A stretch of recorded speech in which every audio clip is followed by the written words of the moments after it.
Recording in progress. Good evening, everybody. This is a regularly scheduled meeting of the Land Use Committee of the Newton City Council. President at the beginning of the meeting, I'm the chair, Rick Lipoff. We have our vice chair, Andrea Kelly, and Andrea Downs, Alicia Bowman, Tariq Lucas. At home, we have Councilor Maria Greenberg, and Councilor Humphrey, not on the committee, is here. We have Councilor Markowitz, who is on the committee. Is Councilor Laredo here yet? He is not. Councilor Laredo is not here yet. He probably will be. From the Law Department, we have Jonah Temple. And from Planning, we have Michael Gleba and Katie Wewell and Kat Kemet. And Elisa Sandoval. Okay, I think that's everybody. Great. The first item of the night is 61-23, Venkatesa Ravi, request for an extension of time to exercise special permit 157-22 at 4 Clarendon Street, asking for an extension of time. Pretty straightforward. Do I have a motion to approve? From Councilor Lucas. All in favor, all in favor say aye. Aye. Aye. Opposed, abstentions. Councilor Laredo, welcome. And that is approved for an extension. We have another one for an extension of time, 65-23. David and Susan Wakefield request for an extension of time to exercise special permit 406-21 at 229 Bellevue Street. Motion to approve. Councilor Lucas again. There you go. You just keep doing them. All right. All in favor say aye. Aye. Aye. Opposed, abstentions. That passes. And a third one. 64-23, request for extension of time to exercise special permit 28-22 at 383-387 Boylston Street for 50 Jackson Street LLC. Councilor Lucas motions to approve. All in favor say aye. Can I just ask a question, Mr. Chair? Sure. Just quickly, because I see we have Attorney Lee here. Is there a particular reason for the delay? Councilor Laredo, good evening. The delay is really just the timing on getting the building permits. We are in the process. We have submitted the building permit application. There are a lot of prior to issuance of building permit, quote unquote, conditions in that particular special permit. That's what we're checking off. Okay, but it's in process, in other words. Correct. It is. Great. All set. Thank you. Thank you. Did we take a vote on that? All in favor say aye. Aye. Aye. Opposed, abstentions, and that passes. Thank you very much. Moving, at this clip, we should be out of here in 10 minutes, right? All right. 60-23, request to further extend non-conforming front and rear setbacks and parking waivers at 43 River Ave. Dina Honor. Who is here to present?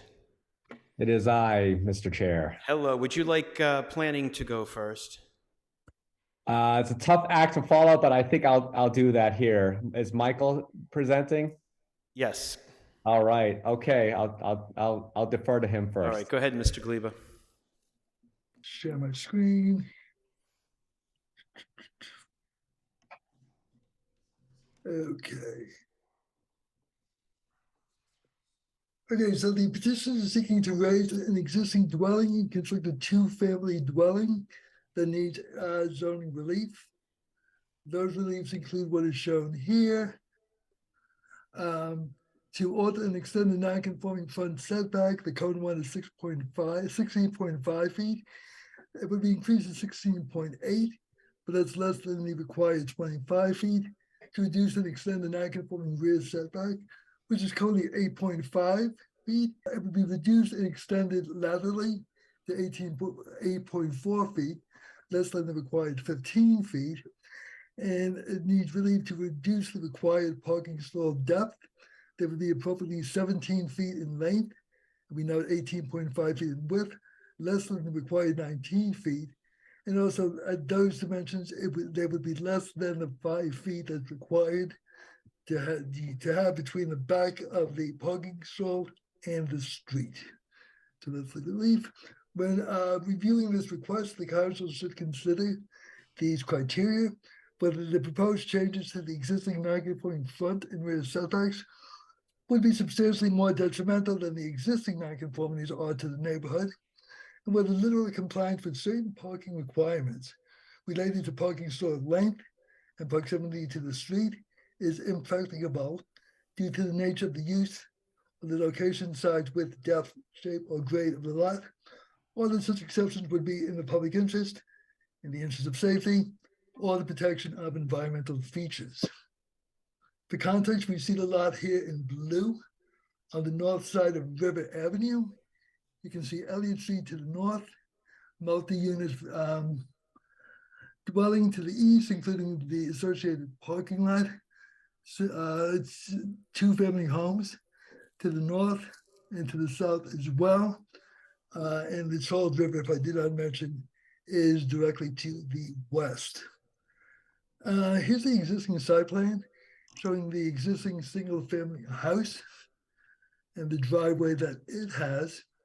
At this point, River Avenue is essentially a dead end, and the pavement ends. Hopefully you can see my cursor about midway of the lot. There is a sidewalk on that north side, and again, the existing driveway located to the east or right of the home. The proposed site plan takes that and creates a 2-unit house, the bulk of which is shifted, or I should say located, mostly on the eastern half, or perhaps 2/3 of the lot, again, because of the proximity to the Charles River to the west, grading work and some conservation work that would be done in that area as well. On this drawing, you can see the location of the proposed garages. Again, hopefully you see my cursor here. That 13-foot curb cut is essentially the location of the existing curb cut. And a new curb cut and driveway would be created at the eastern end of the property. And so some detail of that.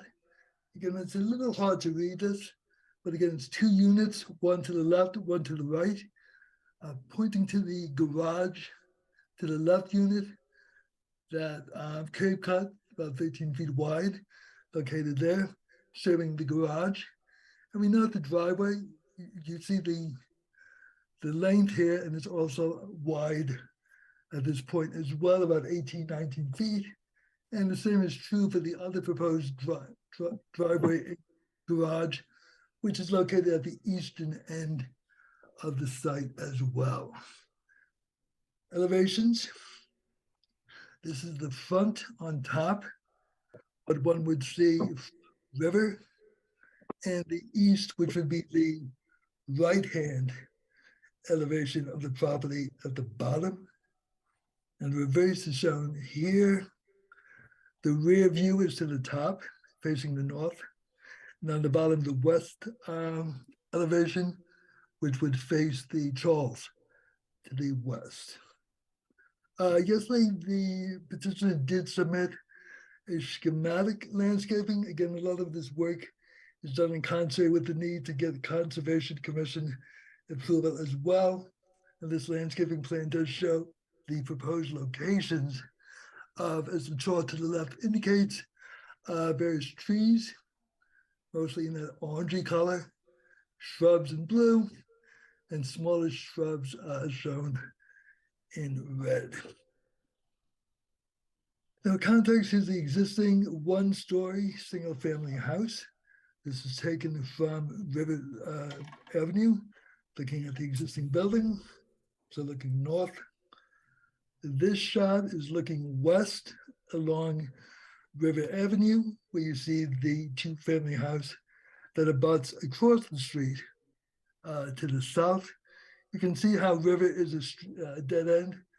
This picture, which I believe was taken in the summertime. And here we have, again, if you can see that guardrail at the end of the dead end here, I should point out in this photo, the property, the subject property begins at about a bit, I believe, to the left, to the west of that hydrant and goes back towards the Charles in that direction. Here's a close-up of a more current photo. Again, here's that guardrail showing the end of the paved portion of River Avenue, Charles River to the west. In the distance, now turning, kind of panning to the right. We kind of passed the house, which we saw before. And this is from River Avenue, looking pretty much northeast. You can see an existing fence which would come down, and just the general context of the neighborhood. That's all we have for now, and hopefully can answer questions the committee might have. Thank you very much. We can hear from Mr. Lee now. If you'd like to fill in any blanks, or if that's good, we can go to the public. I would like to share my screen, if I may, please. Go ahead. Thank you.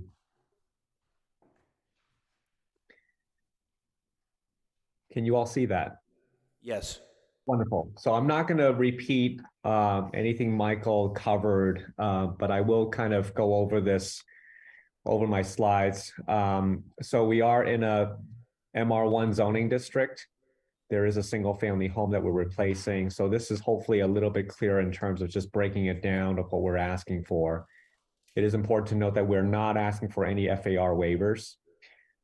This complies with by right FAR, and the requested relief really pertains to the parking stalls and the non-conforming front and rear setbacks. We did go through conservation. There is an order of conditions that has been issued by the Conservation Commission. Michael, in his other slide, showed a very extensive landscape plan that was approved by the Conservation Commission, and it'll look really nice when it's done. Just further context in terms of where we are, zoning map in terms of what type of homes that we're surrounded by. We are predominantly in a multi-residence district here. I want to give you a little bit more context in terms of the on the ground level, but I wanted to show you in terms of the proximity to the river, what Michael had mentioned, where we are really forced to only develop or use the easterly portion of our property because of the regulations as it relates to riverfront and conservation. Our neighbors really are multifamily homes and really a big parking lot to the east of us.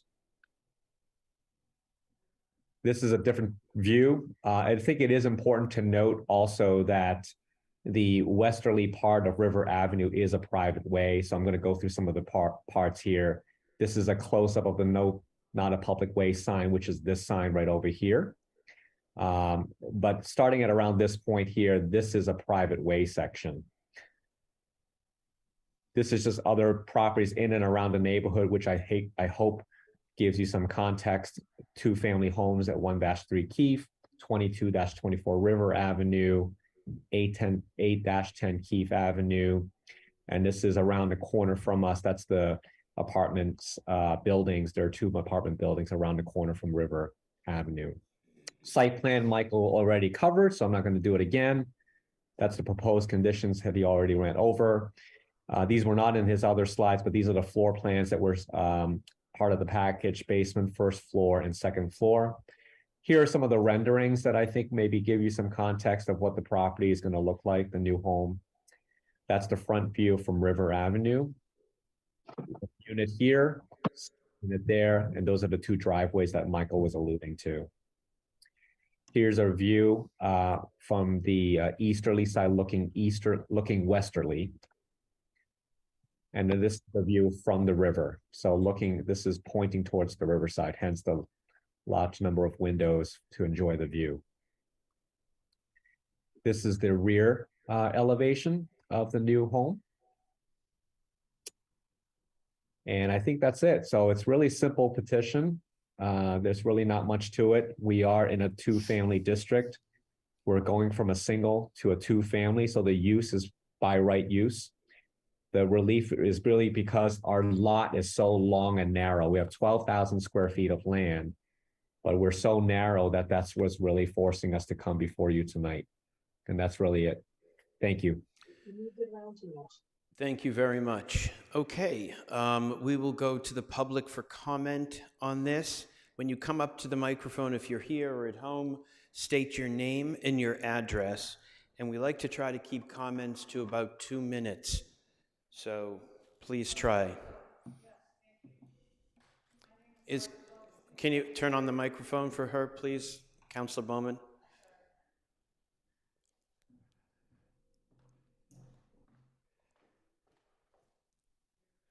There we go. Can you hear me now? Yes, go ahead. Name Okay. and address. Barbara Saltstein, 43 River Avenue. Let me give you a little bit of history. The history is that, as you know, this is a very narrow street. One car cannot be parked in certain areas, otherwise another car can't get through. So there's a small neighborhood group. We went around, got some signed petitions, people who are concerned. And let me tell you basically what the concerns are, even though we understand that they can build by right. And those are as follows. One, the quality of life in Upper Falls.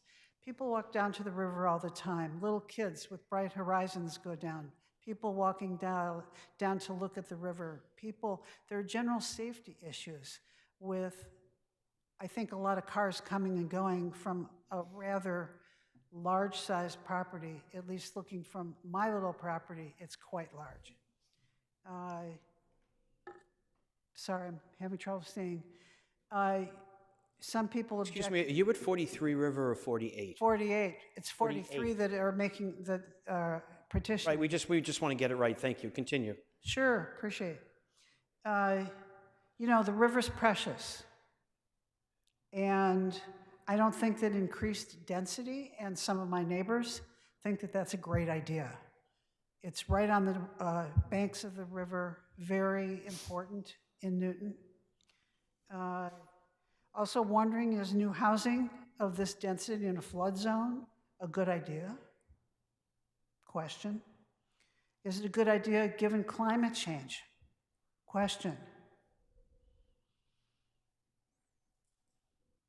Oh, additionally and importantly, the proposal, and this is about the curb cuts, is proposing 2 curb cuts on this narrow street and wanting parking on the street of 6 feet.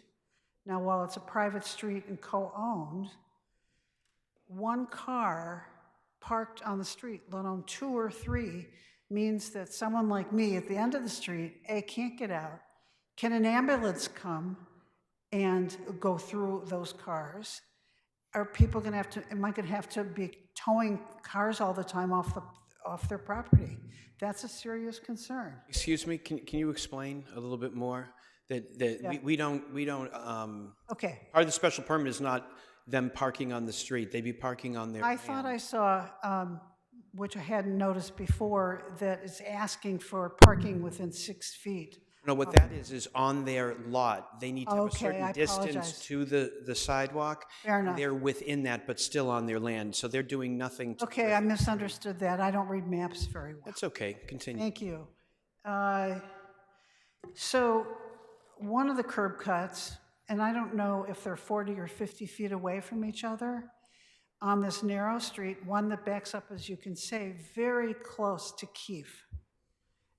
There are cars flying out of River and Keefe as a regular daily activity. People from Keefe take River onto Keefe, and I think that is a safety issue, and one that's unwanted.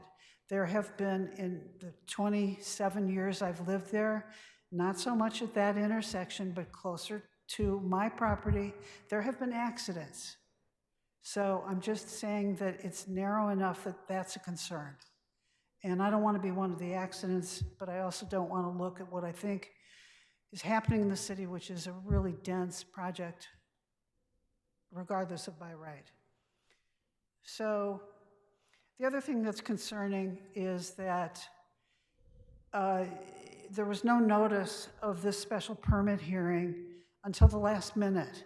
There was a gigantic sign that I discovered across the street a little more than a week ago, faced only at my house. Now, could other people seen it? Maybe the people at 13 Keefe Street, but they couldn't see it. They wouldn't have looked back. It wasn't, and then I guess they changed the sign. Hold on one second. When did Yeah. the notices go out to the abutters? They have to go out 2 weeks in advance of the hearing. 2 weeks in advance. Correct, Mr. Chair. I'm sorry. And did you get one in the mail? You're right across the street? I got it last Friday, and the people right on Keefe Street got it on Saturday as I was with others walking around the neighborhood. That meant that they had 2 non-working days, if they were interested, and I'm not sure they were, to show up at a meet and greet with the petitioners. That's not much time. Okay, but they did get them in the mail, and they go out 2 weeks. What happens with the post office? I get mail twice a week. Anybody else in here get mail twice? This is what the post office I'm is just now. saying So the we do petition- our best. I'm just saying the petitioners allowed the abutters 2 days to receive the I'm meet gonna and greet. ask Mr. Lee. Mr. Lee, you had a meeting with the neighborhood. When did that happen? It happened Monday last, so not yesterday, but a week before this past Monday. A week ago Monday is when you had a meeting about this. 2 days after those people received any information. There was no meeting with the community. There was no education. There was nothing. How did you reach out to you reached out to the neighbors, which is independent of our notice? That is Yes, correct. as did others. And you reached out to them two Mondays ago to have a meeting when? Or was that when the meeting was? You reached out to them before? That is correct. We reached out before, and the meeting took place via Zoom last Monday. Okay, thank you. Continue. Okay, just as we're clear that as we're going around the neighborhood, they got that notice on Saturday before the Monday meet and greet. Okay, Not much notice. continue. Okay, but the bottom line here is, I think it's inappropriate, given the narrowness of this street, for 2 curb cuts. I don't understand it. 2 curb cuts close together, more traffic, more potential difficulty with other people accessing their properties. And certainly, from a personal perspective, as well as a citizen of Newton, that's been an issue that I've cared about since I've moved here a long time ago, is the density of my little cape looking at, even though it's 2.5 stories, which is big enough, the elevation is such, it's gonna be looking like a 3-story monstrosity. And that's unpleasant. I don't think it's a good use of Thank the you. riverfront. Thank you for your time. Thank you. Nice to see you in person, by the way. Yes, okay. Anybody else in the chamber before we go online to anybody? No? Anybody at home, please raise your virtual hand and I'll call on you. Sean Roach.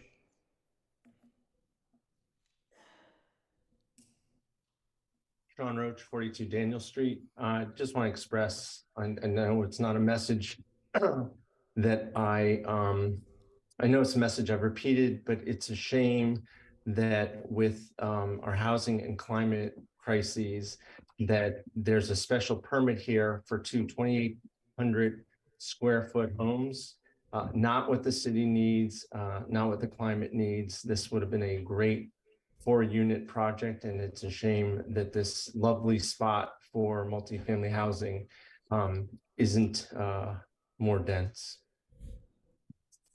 Okay, thank you. Anybody else at home before we go to the council?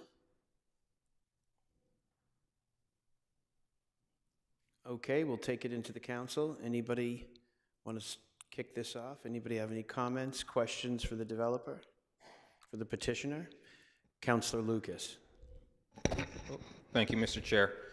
So I looked over this petition a couple of weeks ago, and I was looking over it again.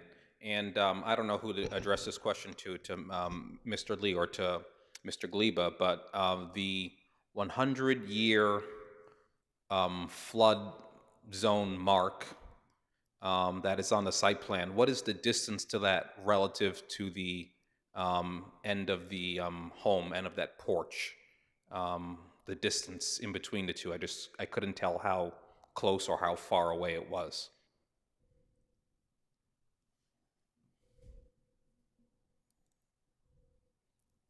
Michael, do you want me to take that?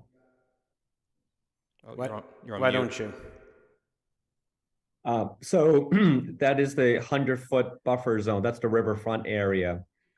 And it is slightly over to the westerly side of the proposed deck.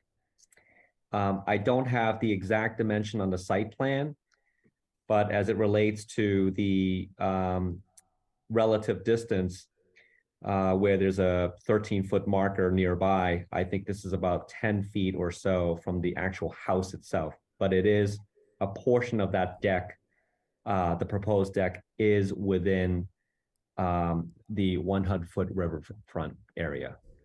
Oh, I would say about 2-3 feet. It varies on that line. I don't know if you can see that on your packet, Councilor Lucas. no, Mr. Lee, I think we're talking about two different things. I'm talking about on the site plan, the limit of bordering land subject to flooding in parentheses 100-year. Oh, I see what you're saying. Yes, that. It's a dark dashed line. I do not see a distance there, but it looks like it's approximately halfway of the 89 feet 4 inches line. I don't know if you see that line there. Yeah, I see that line. So I would say it's about halfway of that. So call it 45 feet approximately. Okay. All right, and just to go over it again, I think Mr. Gliba said it, this still has to go back to the Conservation Commission, right? No, Conservation has already approved it. We received an order of conditions. And you have to meet those conditions in order to get your building permit, right? Yep, that is, we have to build it in accordance with those guidelines and restrictions. Okay. Let's see. How did the meeting with the neighbors go on 2 Mondays ago? We heard from one neighbor just right now, but only one neighbor showed up today. But what did the other neighbors have to say? She was the only person who showed up to the neighborhood meeting, Barbara.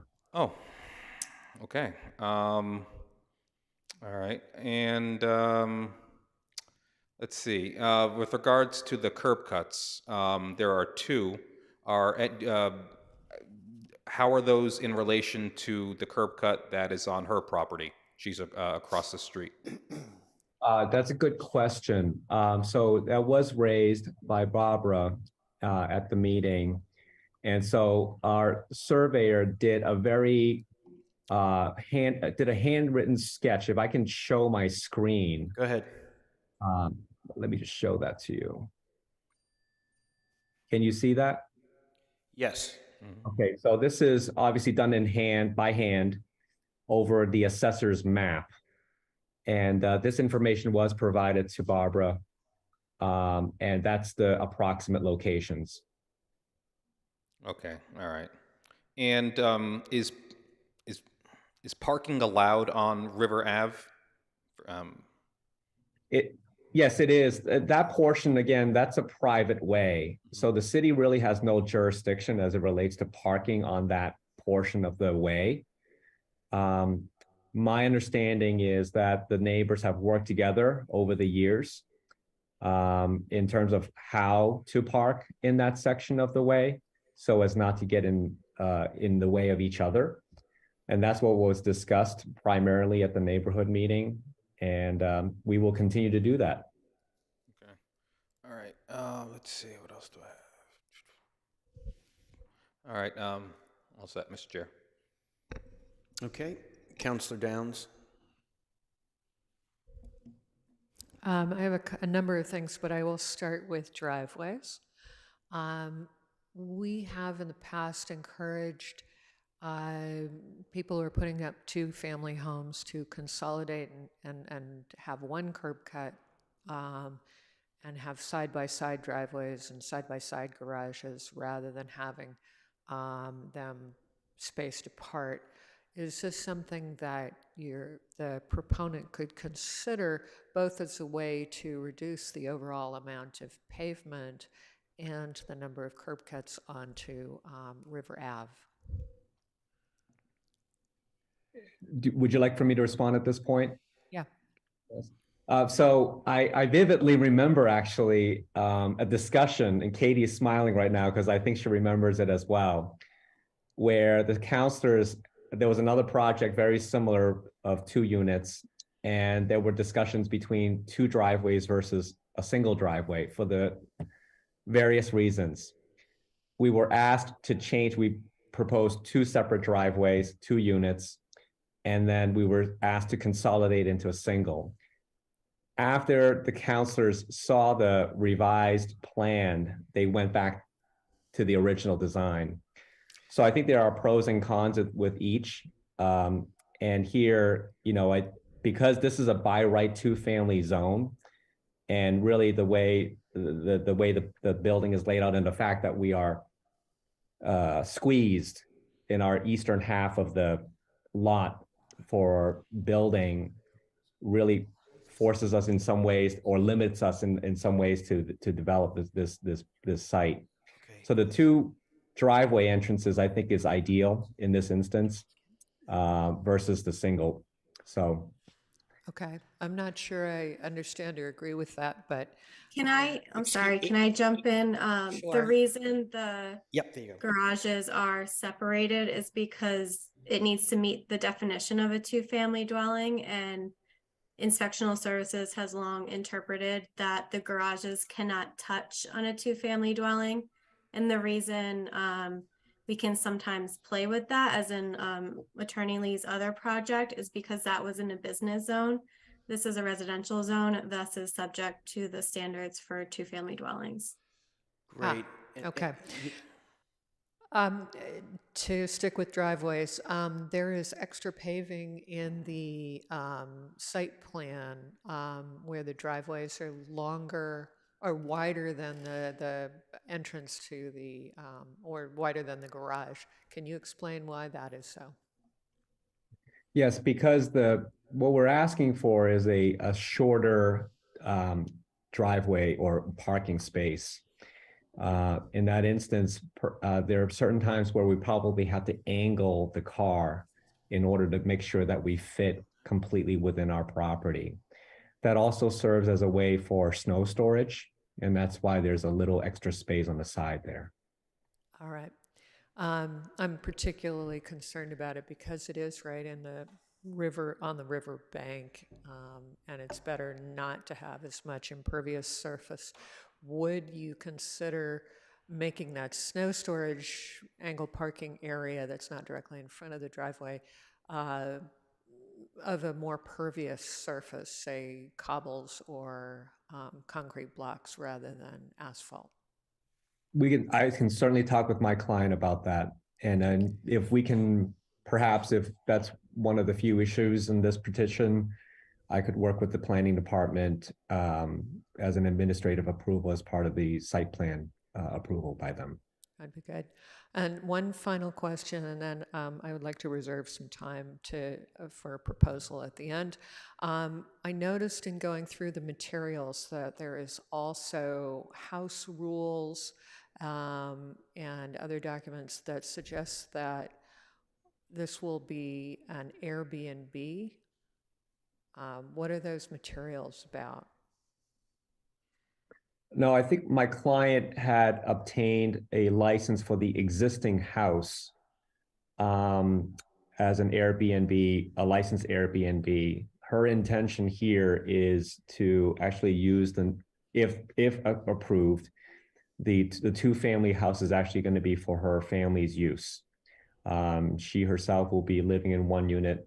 She's going to have daughters that are going to schools in Boston, and they're going to be occupying the other unit. That's her intention. Oh, living the dream. All right, I'm going to let my colleagues ask more questions, then I'm done for now. Thank you. Mr. Glebe, is Mr. Glebe here? Yes, he is. We're looking at 6 parking spaces, 2 in the garage and 2 out front of each. Is that within the zoning regulations? Well, to the extent the extra width was used as spaces, There would just be spaces in excess of what the minimum requirement is. Okay, so there's a minimum requirement. If they have more, it's no problem. Right. Okay, just clarifying for everybody here. Okay, the FAR, yeah, you're within the FAR, yes? That is correct. Okay, and did you try to put this within some of the other setbacks? The front setback, you know, the close to the street. Did you try to get a, you know, to shrink it down a little bit, to get within the envelope a little bit more, as you considered? I can't really speak to the design. I was not part of the design component of this, but I do want to make a note that the lot coverage numbers and the open space numbers for this petition. So we're at over 70% open space, just under 71%, where 50% is minimum. And our lot coverage is 23.6%, where the maximum lot coverage is 30%. So in sort of looking at the site in totality, this actually has a lot more open space and undersized lot coverage than compared to other similar sized properties and similar uses in the neighborhood. Right, because the majority of land you can't use at the back. I get it. Okay, anybody else? Councillor Kelly. Go ahead, Yes, Councillor Kelly. me. Thank you. Yeah, that's exactly why your lot coverage is so low, because most of the lot, or a good portion of the lot, is not buildable because of those buffer zones and floodplains. You had put up, Mr. Lee, I think what you referred to as a landscape plan or a planting plan. I couldn't access it in my packet. Could you share your screen again and put that back up? I saw it quickly and I had a hard time figuring out what it was about. I'm going to trouble Michael to help me with that. I think that was in his package. Oh, Thank you. Michael Gleba, can you do that? I will. Thank you. Okay.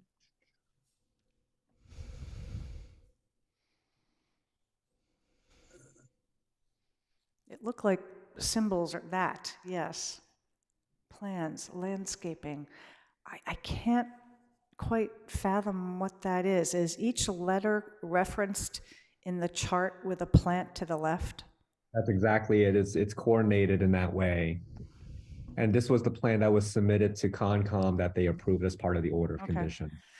Well, I'll try and understand that another time. Thank you. I've never seen a plan done like that. I'd just like to follow up a little bit on what Councillor Downs was saying about the paving. I understand the need for the 2 curb cuts, given the definition of attached to family. But it looks to me like the curb cut is each curb cut is 13 feet wide. Is that accurate? That's correct. Which does seem wide to me for the purpose here. And it looks like it's just totally a paved area in front of the garage in order to, as somebody alluded to, maybe get extra parking. I think there's somewhat too much paving going on here, especially considering we're abutting the river. And I think that could be lessened, and or as Councillor Downs suggested, half of it could be permeable one way or another. And I think that would really help a lot. So those are my comments. I would like to see the curb cuts narrower and the paving for at least half of those areas to be reconsidered into permeable. Thanks. Okay, Councillor Humphrey. Thank you, Mr. Chair. So I'll echo the points that Councillor Downs brought up already, and I know she's got some more as well to make. And Councillor Lucas actually already asked the floodplain questions that I was going to ask about, but I was wondering, could the petitioner elaborate a little bit more on the conditions from the Conservation Commission side relating to the river or any other environmental concerns? Just what steps were being required? Well, it's a very lengthy order of conditions, and I was not part of that process that happened prior to it. John Rockwood was the wetland scientist that my client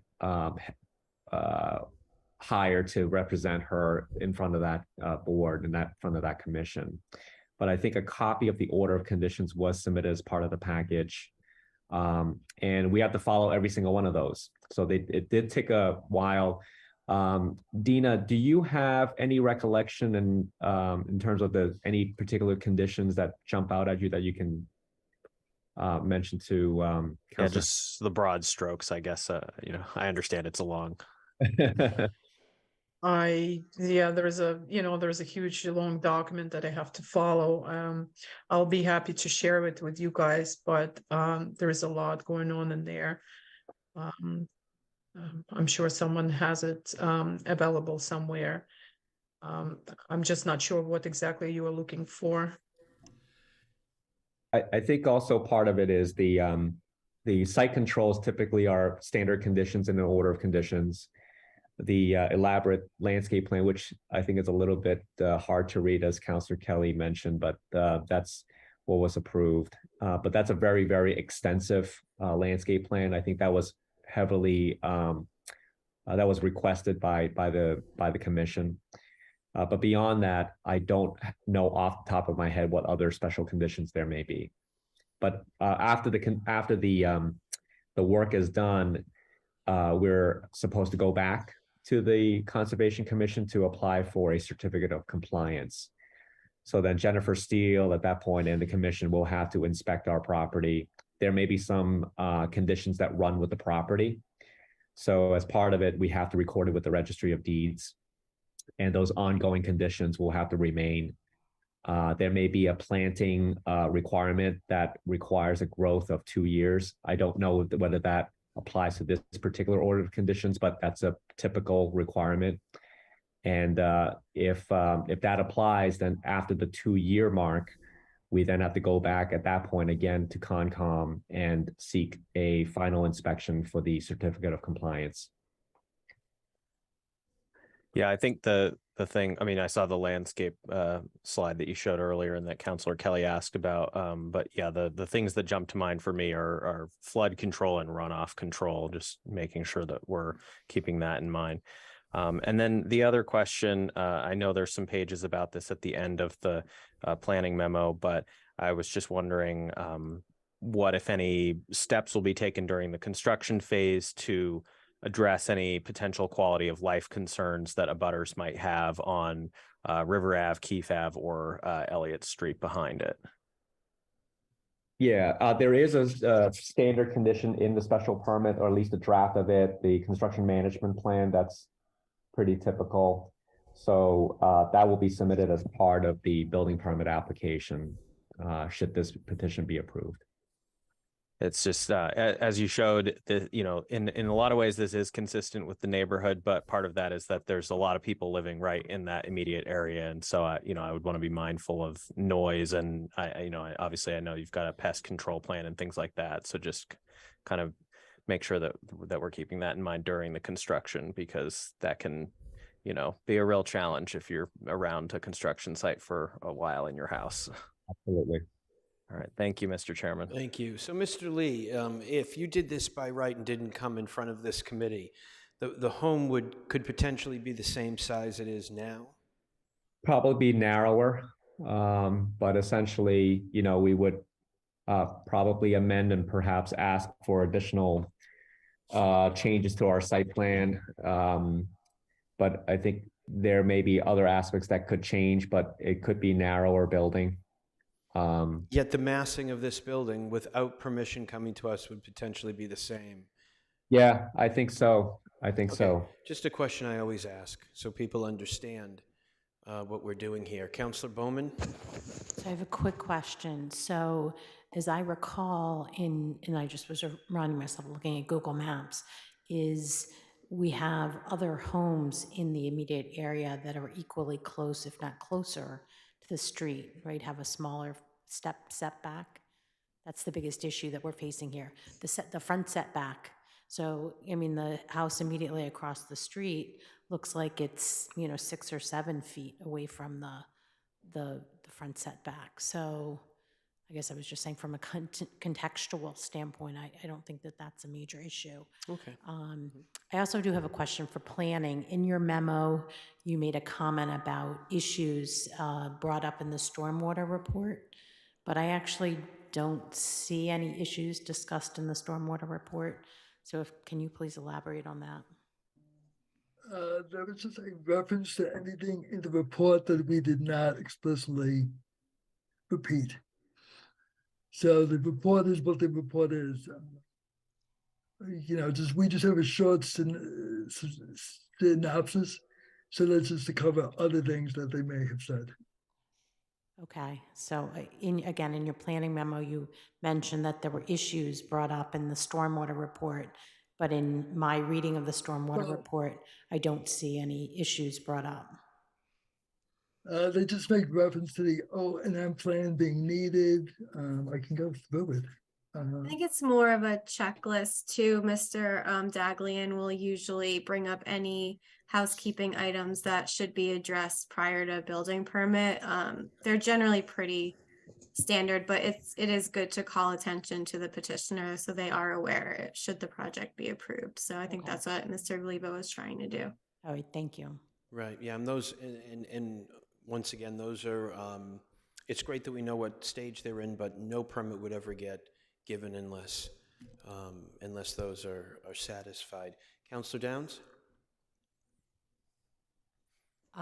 So I have one more question and then a proposal. The question to planning, are you comfortable with the landscaping plan? There was some note in the planning memo about wanting more detail. Given that this is a Conservation Commission jurisdiction property, we would generally be comfortable with what the Conservation Commission requires. Okay, thank you. So and another question, did I hear right? There are two 2,100 square foot homes proposed, is that correct? I'm seeing a nod, yes? No, the square footage is, so the left unit, as it relates to the above ground living area is 3228, and the right side unit is 2505. That's the first and second floors. 2505 and 3228? Correct. Okay. So Mr. Roche is correct, these are rather large. But not much larger than others we have approved or have gone in around not necessarily this neighborhood, but not very far from here. So my proposal, since this is on the riverside and right where we would like to eventually establish a riverfront path going to Bobby Braceland Park that would be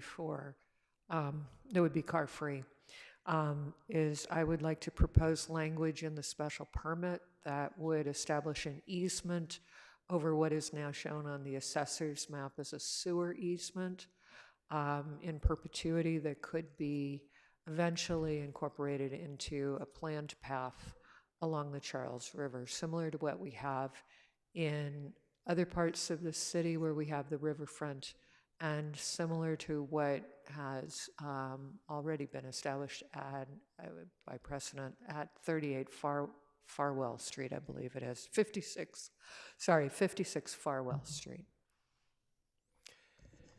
I would go to Mr. Temple and ask him if we have any right to ask for an easement across somebody's land for public use this way. Is that appropriate, or is that typically something that an owner grants to the public at their own wishes? Well, is that appropriate to even bring this up in this meeting? I have no issue with the ask. Certainly, this is up to the petitioner if they want to offer that up to the city. It's not something we could force their hand on. Thank you. Mr. Lee? Thank you. I spoke with Councilor Downs earlier this afternoon about that, and I did speak with my client. As I mentioned to Councilor Downs and also my client, putting on my lawyer hat for a moment, having an easement on a property to allow anyone to walk on it, traverse over it, comes with a lot of liability questions for me. And I think, thinking about it, my first initial reaction was that this is analogous to a taking of private property for public use or for the city's use. We, as you can see in the landscape plan also, I think the idea at the moment is that the easement would be on top of the existing sewer easement. But you will see on that landscape plan that there's a lot of approved landscaping by conservation to be planted in that area. So a whole host of questions came to my mind, not only liability, but in terms of who is responsible for removing those plantings, who would be responsible for replacing plantings that may be damaged, how do we deal with privacy issues, are we allowed to put up a privacy fence if we're allowing folks to walk along the river and things like that. So I only had a few hours to digest this, but those are the things that came to my mind. So I think it may be a little bit more appropriate for another proceeding, perhaps a larger discussion within the neighborhood itself with all the property owners that abut Charles River, and that may be done in a separate process. I appreciate that, Mr. Lee. Councilor Downs, that makes all sense to me. What do you think? Of course, it makes sense to me. We have a number of other properties in the city where we do have paths going through people's backyards, along aqueducts, and in some cases entirely through what is private property. I think it's a total benefit. Of course, it's not something that I expect to see in my time in council to actually be built. I expect it will take many years and some accumulation of adjacent properties. But we have done this upstream of this property, and we have done this downstream of this property, where we've set aside the riverfront for public enjoyment, or at least public access. There is a way to the river and almost to the river on River Street, on River Ave itself.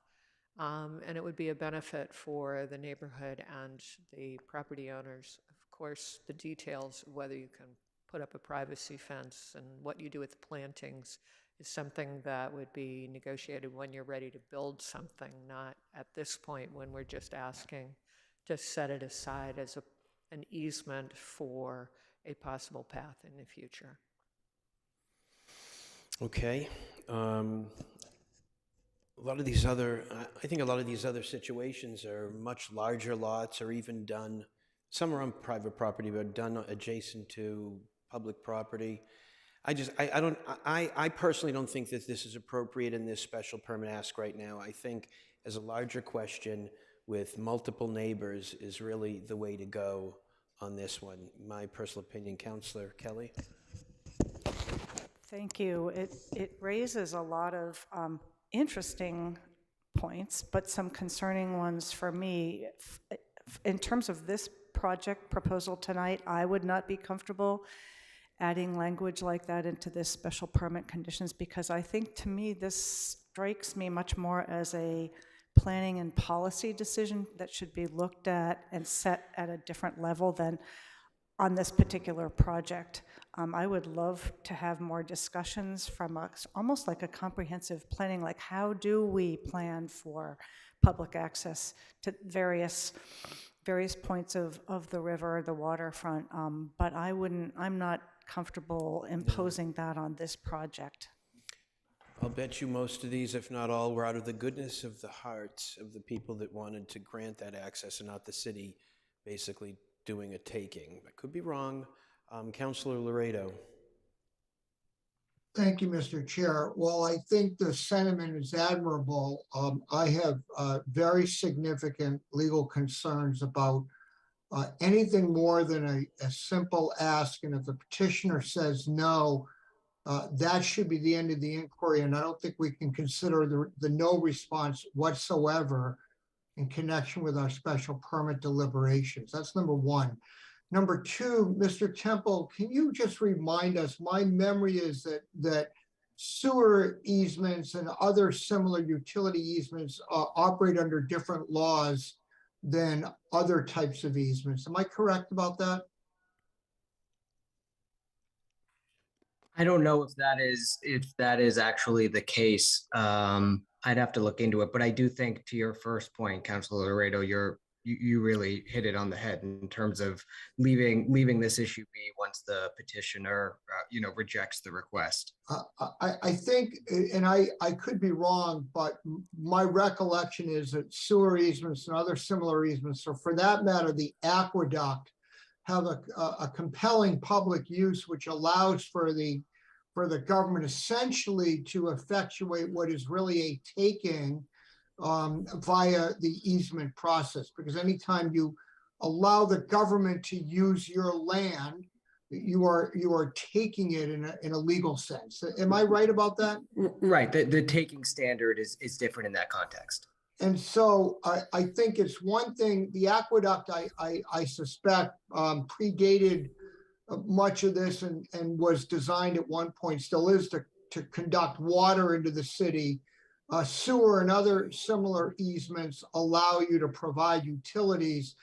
As much as I like the idea of public access to a river, which I think is great, that is a different type of easement. And I don't know what rules would apply in regard to a taking in that sense. I suppose you could do it essentially by an eminent domain type of process, unless you had what would be a friendly taking, which would involve either voluntary agreement or some paying of money in order to obtain the easement. But okay. I don't think we have the right without some legal process to demand that of anybody. Got it. That was the legal definition of my. It's only out of the goodness of their heart will we ever get that done. But thank you for the legalese, Councilor Laredo. That was good. Councilor Markowitz. Thank you, Chair. I also think access to the river is wonderful, but I think it is a bigger discussion. Excuse me, coming off the flu here.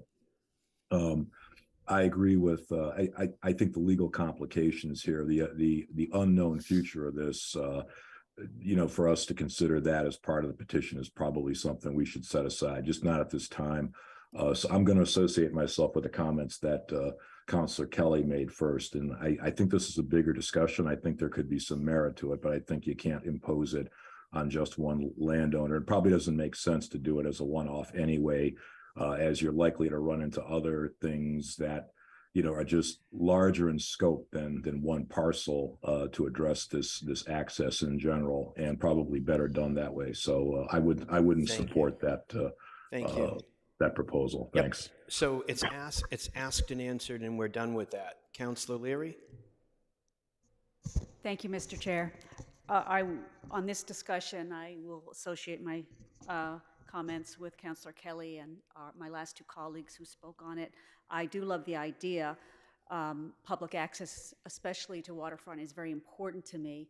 I do want to remind people that the reason why it's so lovely to live next to the Charles River is because of the literally billions of dollars of public funds that have gone into water quality improvements. And the city is now in the midst of a stormwater plan to remove 4,000 pounds of phosphorus.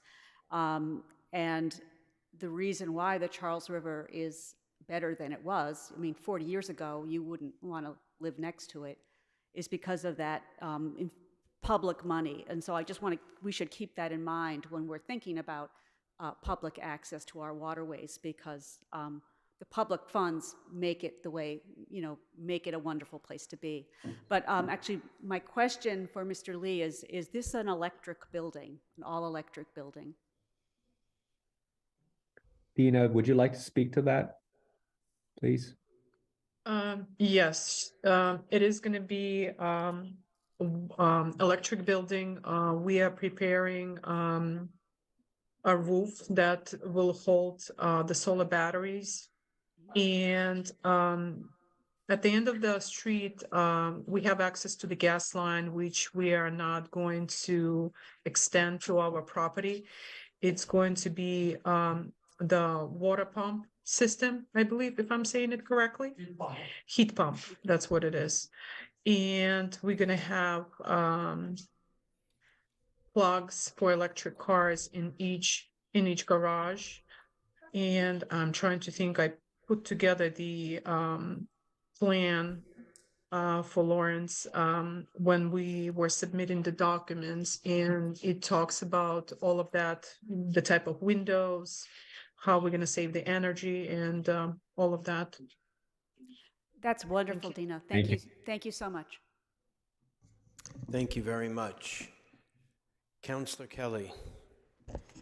I apologize that I forgot to mention this earlier. I don't like typically speaking 2 or 3 times per proposal, but when we were talking about the sewer easement as a possible way, a good location for our easement, public way, I assume that Conservation Commission already knows this, but sewer easements, aqueducts, things like this all have a lot of restrictions around what you can plant on top of them. And because I couldn't read that landscape planting plan, I assume that they approved only the kind of things that are not invasive, that don't go down deeply, and that's just something to be very aware of when you're planting on top of a utility easement like that.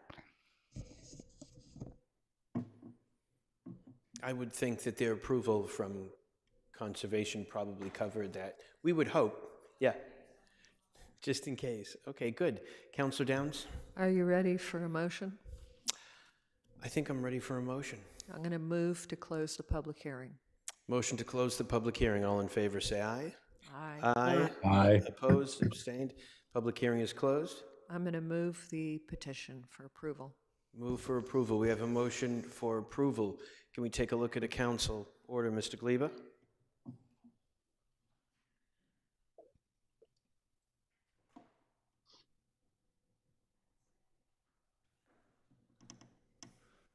Okay.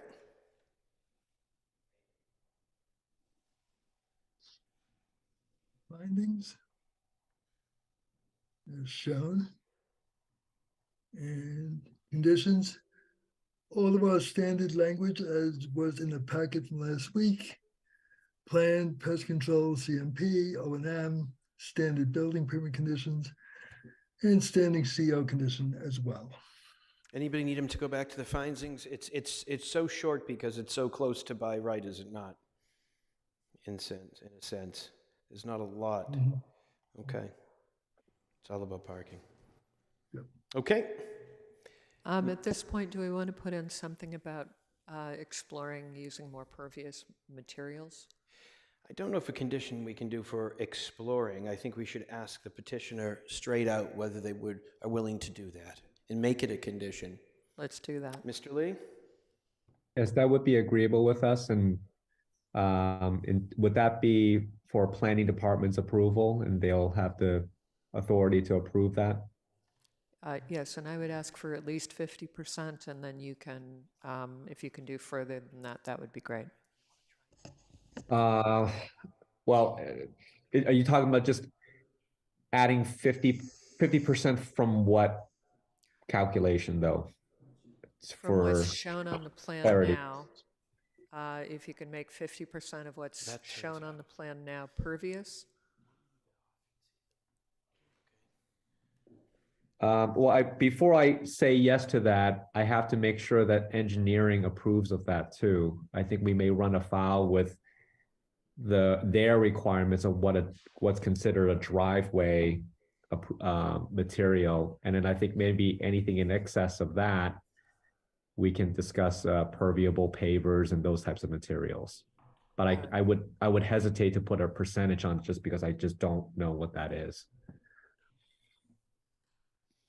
I don't know quite how to resolve that, Chair. I was dealing with some speaker issues here, so I wasn't listening. Councillor Bowman, you want to help out? Yes.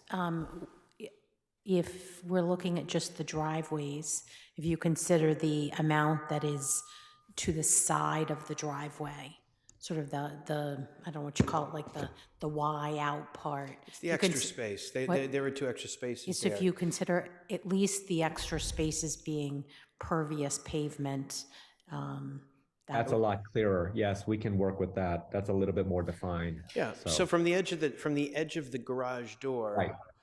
to the left, to the right, I think both of them are. That extra space that you're fitting in there, that should be pervious. Yep, and then so long, and then we can make that subject to both planning and engineering approval? Is that Yes. okay. So Mr. Glebem, Mr. Temple, if we could add that condition, okay? Perfect. All right, thank you very much. All right, please call the roll, Mr. Warren. Yes, Mr. Chair. Counselor Bowman, Aye. Counselor Downs, Aye. Counselor Greenberg, Aye. Counselor Kelly, Aye. Counselor Laredo, Aye. Counselor Lipoff, Aye. Counselor Lucas, Aye. Counselor Markowitz. Aye. The motion carries. Thank you very much. Good Thank you. Have with a great night. Good luck with your project. The next item is 504-22, 71 Commonwealth Ave, request to allow 6 single-family attached dwellings at 71 Commonwealth Ave and 15 Algonquin Road. I think it's Mr. Morris. Thank you, Mr. Chair. Would you like planning to go first? Yes, I believe that is a more productive use of the committee's Thank you. I time. should stop asking and I should just go right to it. But after 22 years, it's a hard rule for myself to get used to. Ms. Kemet? Sure thing. Let me share my screen. Hopefully everyone can see that. Let me know. Yes, we if can. not. Awesome. So this is petition 50422 for 71 Commonwealth Avenue. The petitioners here are seeking to keep the dwelling at 71 Com Ave and demolish the dwelling at 15 Algonquin. In its place, they would build 5 single-family attached dwellings for a total of 6 dwellings on the site. There was a public hearing for this item back in December. The committee voted to hold the item at that time. Most of the relief required for this project back in December still applies now. That includes allowing 6 single-family attached dwellings, reducing the required front and rear setbacks, allowing restricted end stalls, allowing a driveway within 10 feet of the rear lot line and parking within 20 feet of the front and rear lot lines, and to allow a retaining wall exceeding 4 feet in height within a setback. There have been a few changes worth noting since the last time the committee saw this project. Units 3, 4, and 5 are now functionally separate structures. They are still connected below grade in the underground parking facility, but from the street, they would read as separate standalone buildings. Overall, the size of the units is smaller and the lot coverage is decreased. Open space has increased in the new, the revised plan. A couple of site changes have been made to make the project more compliant with zoning.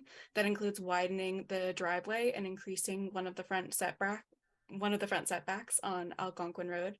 The city engineer has determined that the mitigation cost for I&I on the site will be $120,757 in total. So engineering and planning recommends that 25% of that fee, or roughly $30,000, be used for sewer improvements. The remaining 75%, which is a bit over $90,000, would be dedicated to traffic and pedestrian improvements in the area. And if the project is approved, those funds would be appropriated only with the approval of City Council and the mayor. This is the site plan that was shown in December.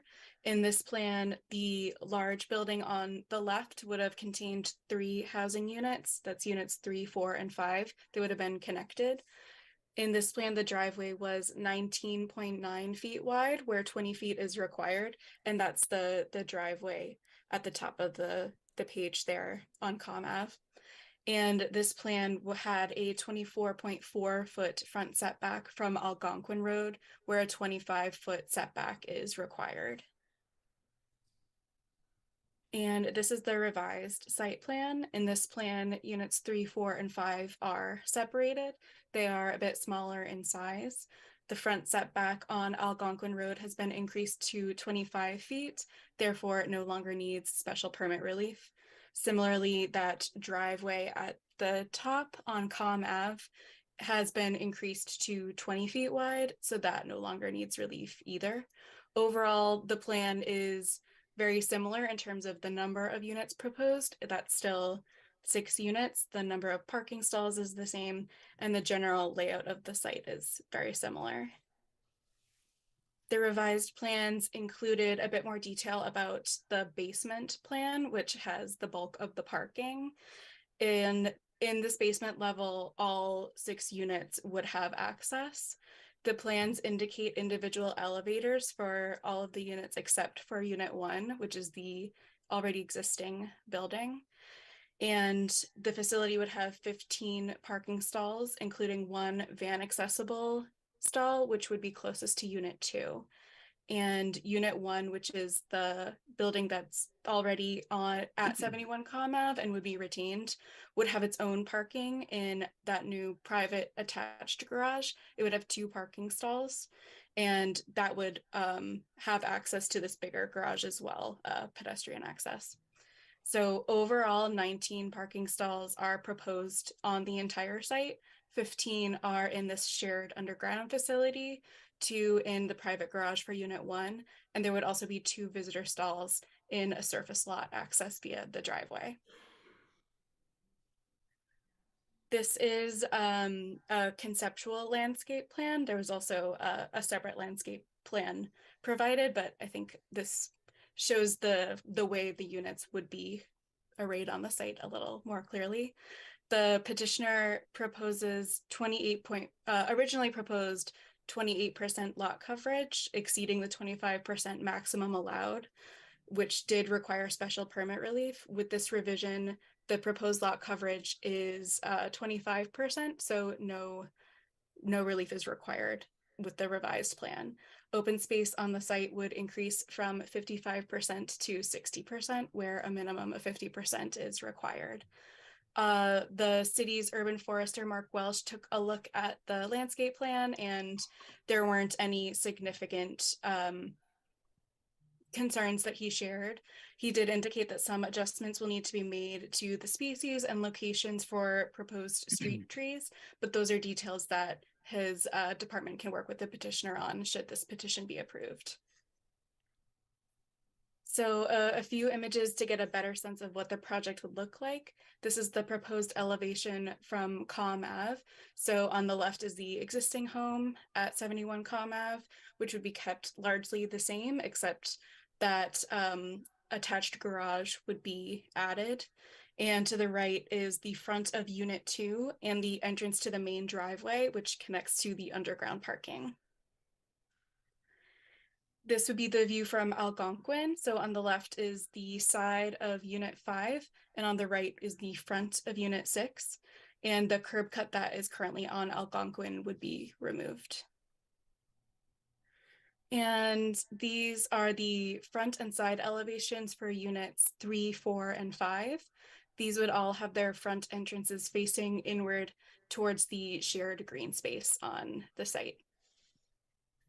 And that's all I have for now. Thanks. Excellent, thank you. Mr. Morris? Well, first of all, I have to commend Ms. Kemet for a comprehensive presentation. I'm not sure there's much that we can say that would follow her, what she had to say. Having said that, however, Christina Carlson from Union Studio, who is our very talented lead project architect, also is on screen, and I guess I would ask her if there's anything she would like to supplement from that Ms. Kemet's presentation. I would. Thank you, Terry. And thanks, Ms. Kemet. I think you did cover a lot, so I might be able to skip through a few of the images that we prepared for today's presentation.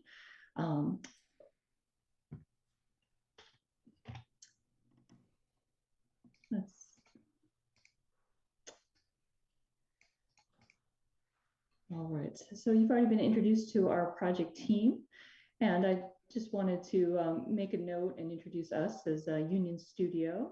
We are architects and community designers from Providence, Rhode Island. And we are a very mission-based firm and take every project as a civic responsibility to create wonderful communities that enrich lives. So just a lens through which we approach design. And you can see that in the variety of our work from all scales, from interior design of public spaces to large waterfront parks. And also our landscape architect, Ryan Associates, who's also on the call today. We've worked together on quite a few projects.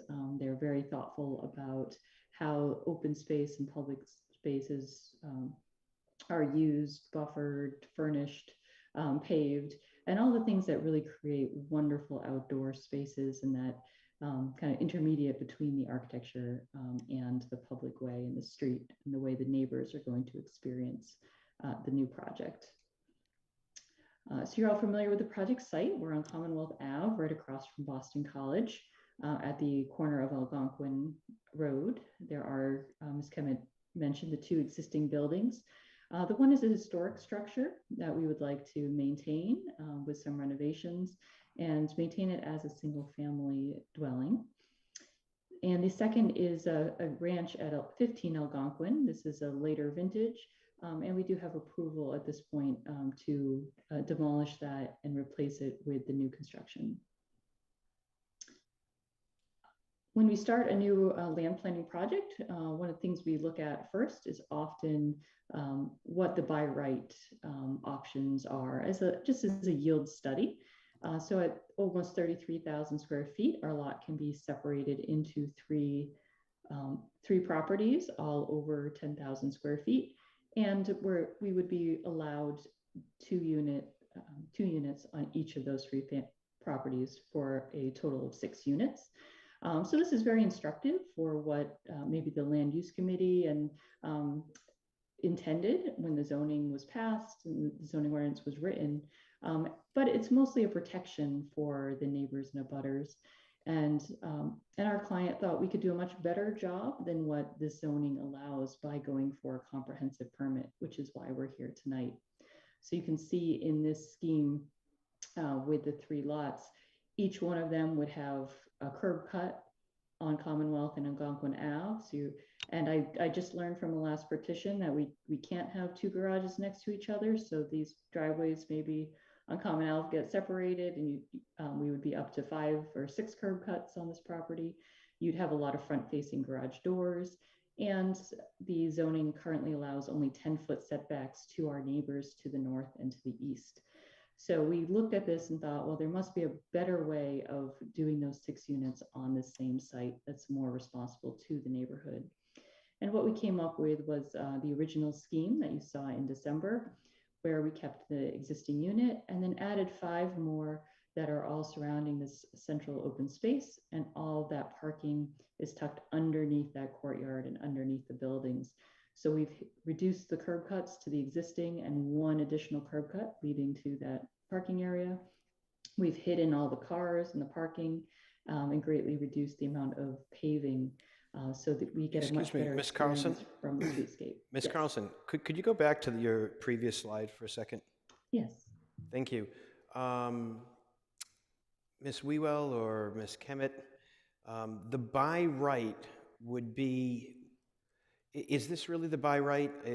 Can you, by right, are you allowed to split it into 3 parcels? Or would it be by right, the 2 parcels with their delineated lines and what could be there?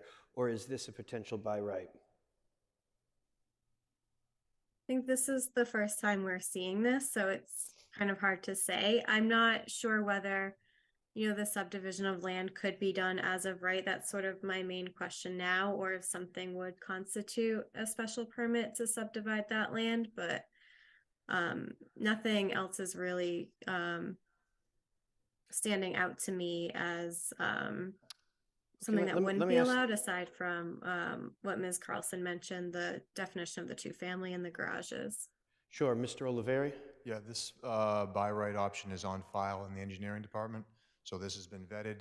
It's on a Mylar, and it's prepared to be recorded to separate the lots into 3 MR1 separate. So by right, you could separate it into these three, and this is what you could do by right. That is correct. Just wanted to clarify for That's everybody, correct. because That- that's a that little is on different. file at the engineering department. Excellent, thank you. Continue, Ms. Carlson. Thank you. So since December, we heard a lot of concerns about the kind of perceived density and compactness of the site. So we did the modifications that Ms. Kemet introduced, where each of the units got shrank to a smaller footprint that allowed us a lot more open space and to produce gaps between units 3, 4, and 5 so that they will appear as single family homes. But as mentioned, they are actually sitting on a shared common garage space. You've just looked at the garage level as well already. So most of these units, all the units have a partial basement with access into that common parking area. The existing house, one of the benefits of this proposal with a comprehensive permit is that we can maintain this as a single family residence. So rather than chopping it up and putting on a lot of additions, we can maintain the beautiful character that's there. One thought we did propose is to add a garage for that unit. So we're removing all that open parking or reducing the paving out in front. There is a precedent for that right down Commonwealth Ave. And you can see in this picture here of that garage pulling right up to the street, top with a roof terrace above. And we're posing a very similar thing for this existing house to provide covered parking. And that also drops that parking level down and produces a wonderful usable roof terrace space for the unit. Next, I'll get into the new architecture. We wanted to not replicate the character and style of the existing house. So we did a little bit of precedent research and came up with this idea of using similar materials like the stucco, but interpreted in a more contemporary way to produce a context so that the historic building will still stand out as a gem among the new architecture. And the new buildings appear something like what you're seeing on the right here in context with the existing historic home.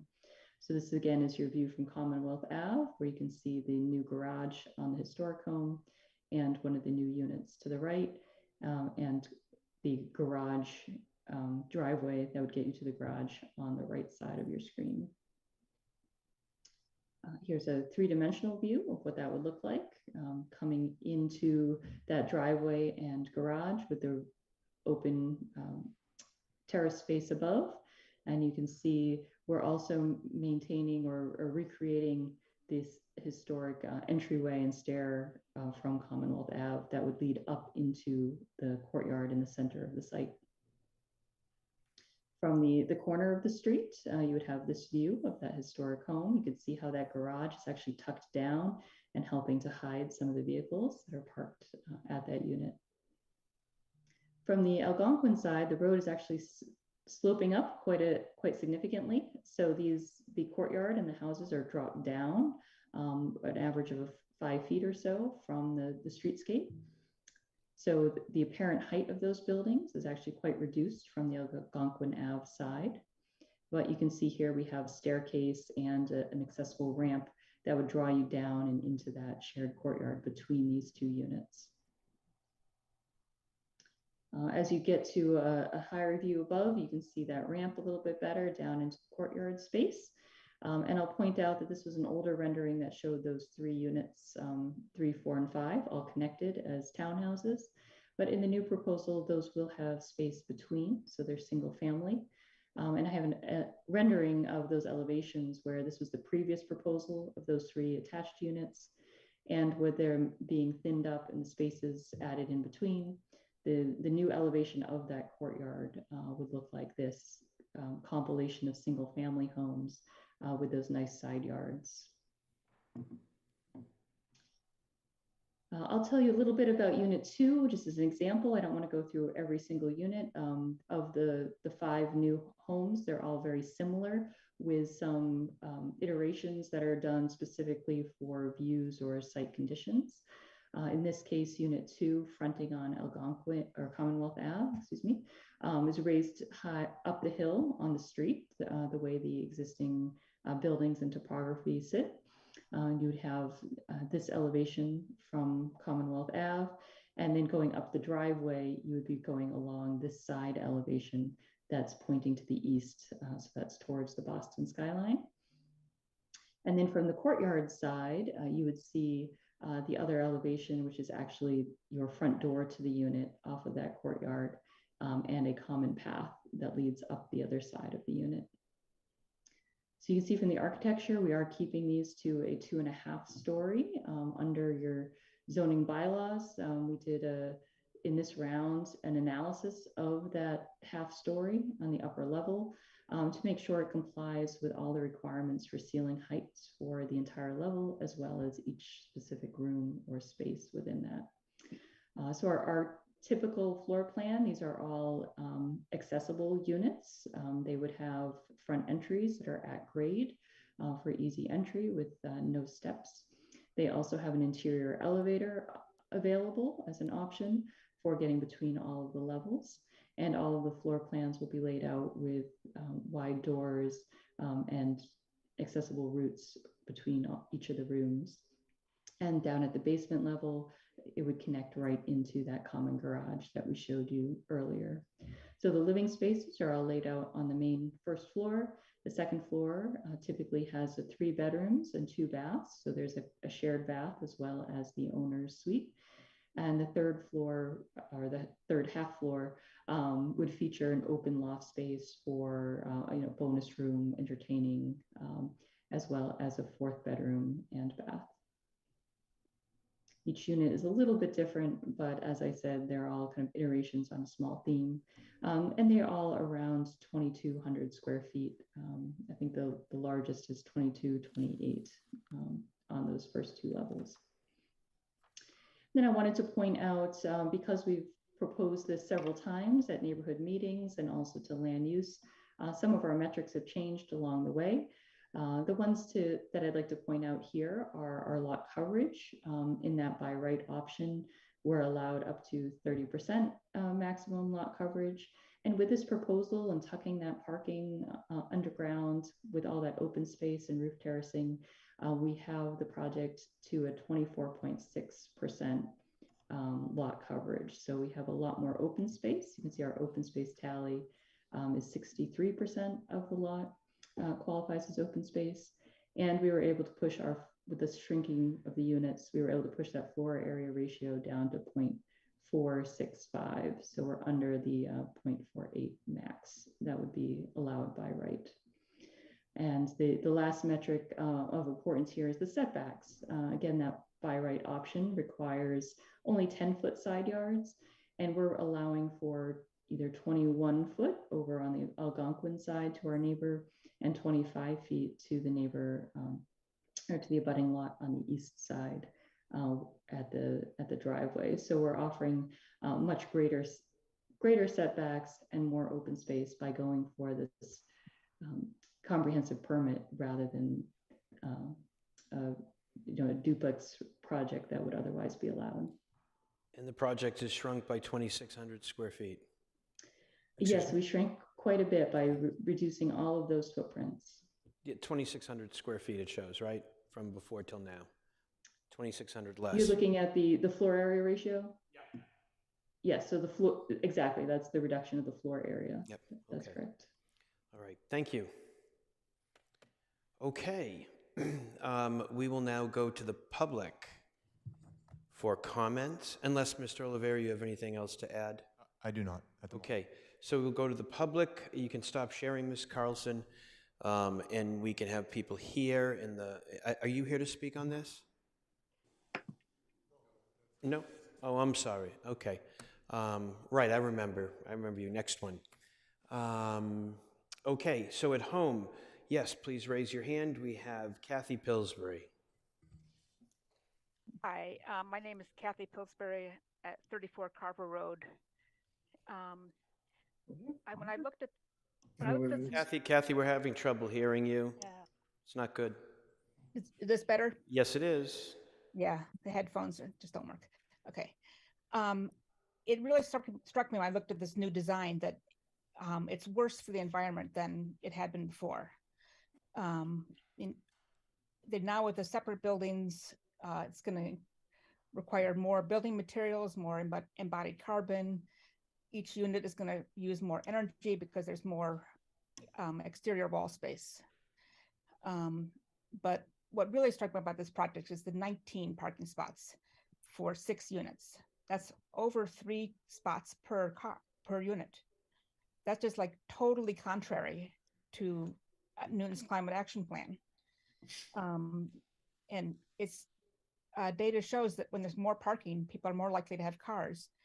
And this location is only about 800 feet from a T-stop. So why do there need to be so many parking spots? So this place would be much better.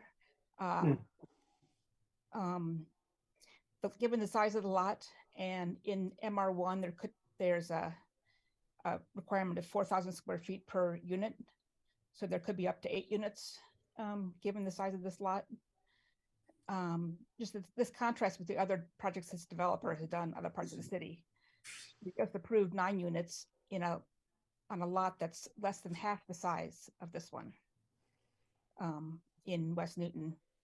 145 Warren Street also had smaller units and less land per unit.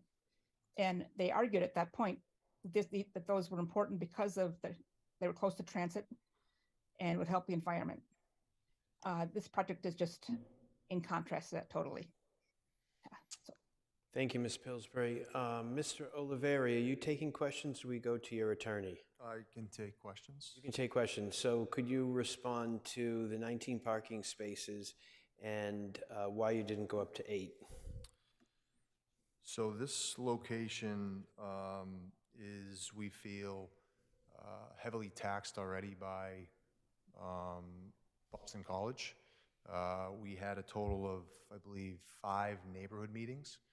And one of the biggest concerns was that this site could be a potential expansion of almost the BC campus.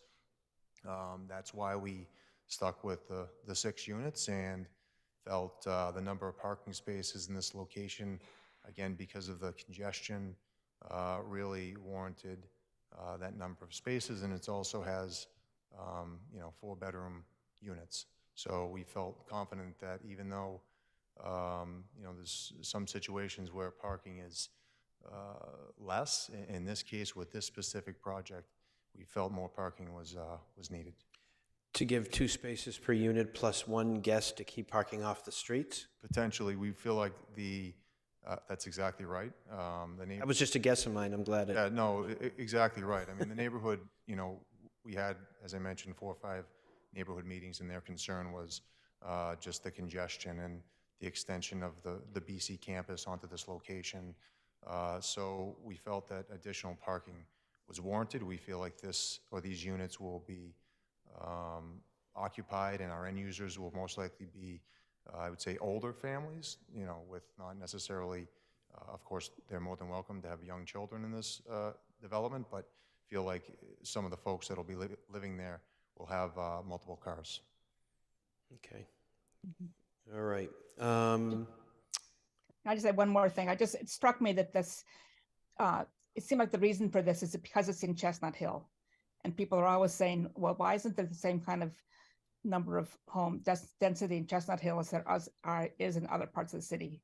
And this just totally feeds right into that. An opinion. Thank you very much, Ms. Pillsbury. Mr. Luke. Can you hear me? Yes, we can. Go ahead. Okay. Address. Mr. Chairman, thank you for letting me speak. Counselors, I just wanted to let you know. Excuse me. Your full name and address, please. Kenneth Luke, 23 Algonquin Road. Thank you. Go ahead. All right. I've been living at 23 Algonquin Road since May of 1996. I've been a Newton homeowner since November of 1989. All right. I've raised 3 children from this location. They went to the Ward School, the Bigelow, and Newton North. We love the neighborhood. Great. Right?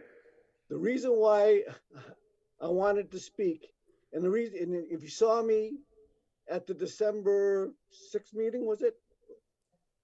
yeah, December 6th meeting, nodding my head, is because I totally disagreed that the neighbors have been allowed to participate in this process. All right, yes, there have been meetings, but none of our questions have been allowed to be even posed. All right, now my house is the house right next door. I am the one that's going to be the most impacted by this project more than anyone else. And, you know, if anyone thinks otherwise, tell me why. All right. Now, I looked up at the assessor's database today. All right. Now, by right, now, if Mr. Oliveri can build 2 houses on each lot, right? You got 2 lots. You don't have 3. All right.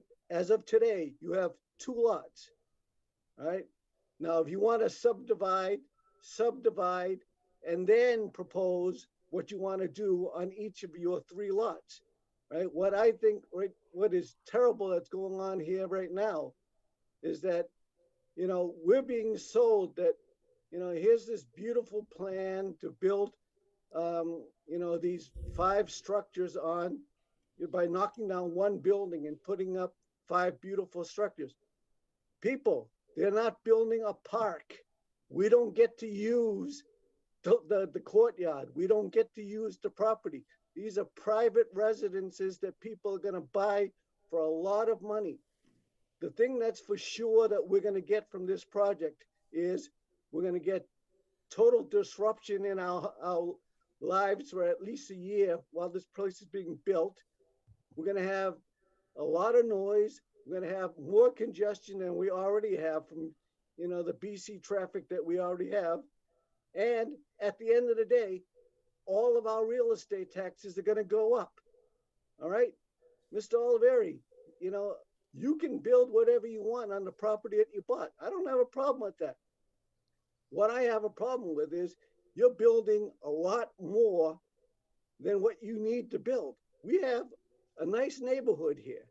All right, what you're proposing is something that is changing the total dynamics of the neighborhood. All right, I mean, you know,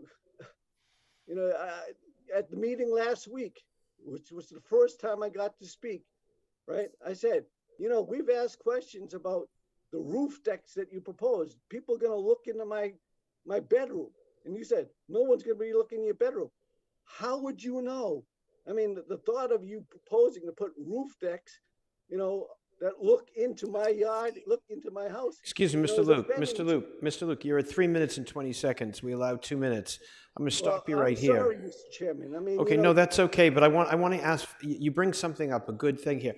Are there roof decks on these? no, they Not on this tried to proposal, change sir. the plan. And if No, there's no roof decks in this proposal. They changed the plan, Mr. Chairman. Well, There were roof that's a good thing when they responded to people talking about not wanting roof decks and they took them off. Is that what happened? No. No, Mr. Oliveri, I'm just curious. There was roof decks, you changed the plan? That is correct. And I think Mr. Luke's statement about the neighborhood's involvement is false. And that can be confirmed by the council members that attended our neighborhood meetings. We did speak with and discuss our proposal, and he had more opportunity to discuss this with us. I am readily available to discuss projects, this one specifically, and for him to say that, I think is inaccurate. And Mr. Luke, I'll give you 20 more seconds. Go ahead, wrap it up. Okay. All right. I don't want to get into going back and forth, but last week at his March 2nd meeting was the first time I've been allowed to speak. So to say that I've been allowed to participate in the past is not true. At the same time, right, the only ones who have been allowed to speak are city councilmen and people that were in favor of the project. Come on, if these things are recorded, play it back. Okay, thank you, Right? Mr. Luke. yeah, that's At the same time, I just want to say, right, the last thing I want to say, Mr. Chairman, right, my neighbors have told me, you're wasting your time. This is already a done deal. Prove me wrong, sir. Well, that's not the way we do business here, sir. This is a Well, that's process. what I hear. This is a process, and it's very easy to put that on record. So anything that we approve, you're right. That's not the way we're going to do business, and I won't take that charge. Mr. Roach. Counselor Lipoff, there's a woman in red jacket, Richard's iPad 2, who had her hand up above me. So I would yield and follow her. Hi, my name is Cheryl Herman. I live at 78 Wobbin Hill North. Looking at the site plan, the thing that stuck out to me was the addition of this garage that will be attached to the existing home. That corner is really very difficult. Cars come out of Algonquin, down Wobbin Hill Road, and often near collisions because there's a stop sign, but nobody stops at Algonquin. And that garage is very close to the turn onto either of the streets because the street splits just after the turn. So it seems that when a car is going to be pulling out of that garage, that's when the problem is going to be existing. So the position of it seems too tight with regard to where it is near to the corner. Thank you. May I speak to that? Yes, go ahead. I would say that driveway and that garage is actually in a very good location because that's a one-way coming up the carriage road. So you would be seeing that from the bottom of the hill all the way up. The folks can't turn left down Comm Ave. They have to go right. Oh, it's one way. Exactly. So if anybody had an accident there, it would be an egregious issue. I mean, I just can't see that being an issue at all. Okay, thank you very much. Mr. Roach? Thank you. Sean Roach, 42 Daniel Street. I want to echo and then amplify some of the comments my friend Kathy made. This is what happens when neighborhoods get too much control.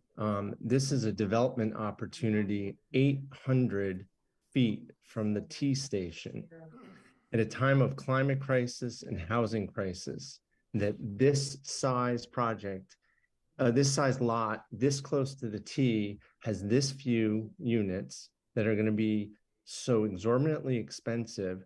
The needs of the neighborhood that's like if we consider the neighborhood Newton and the neighborhood, the region and the planet, this is not a project that is kind to the neighborhood.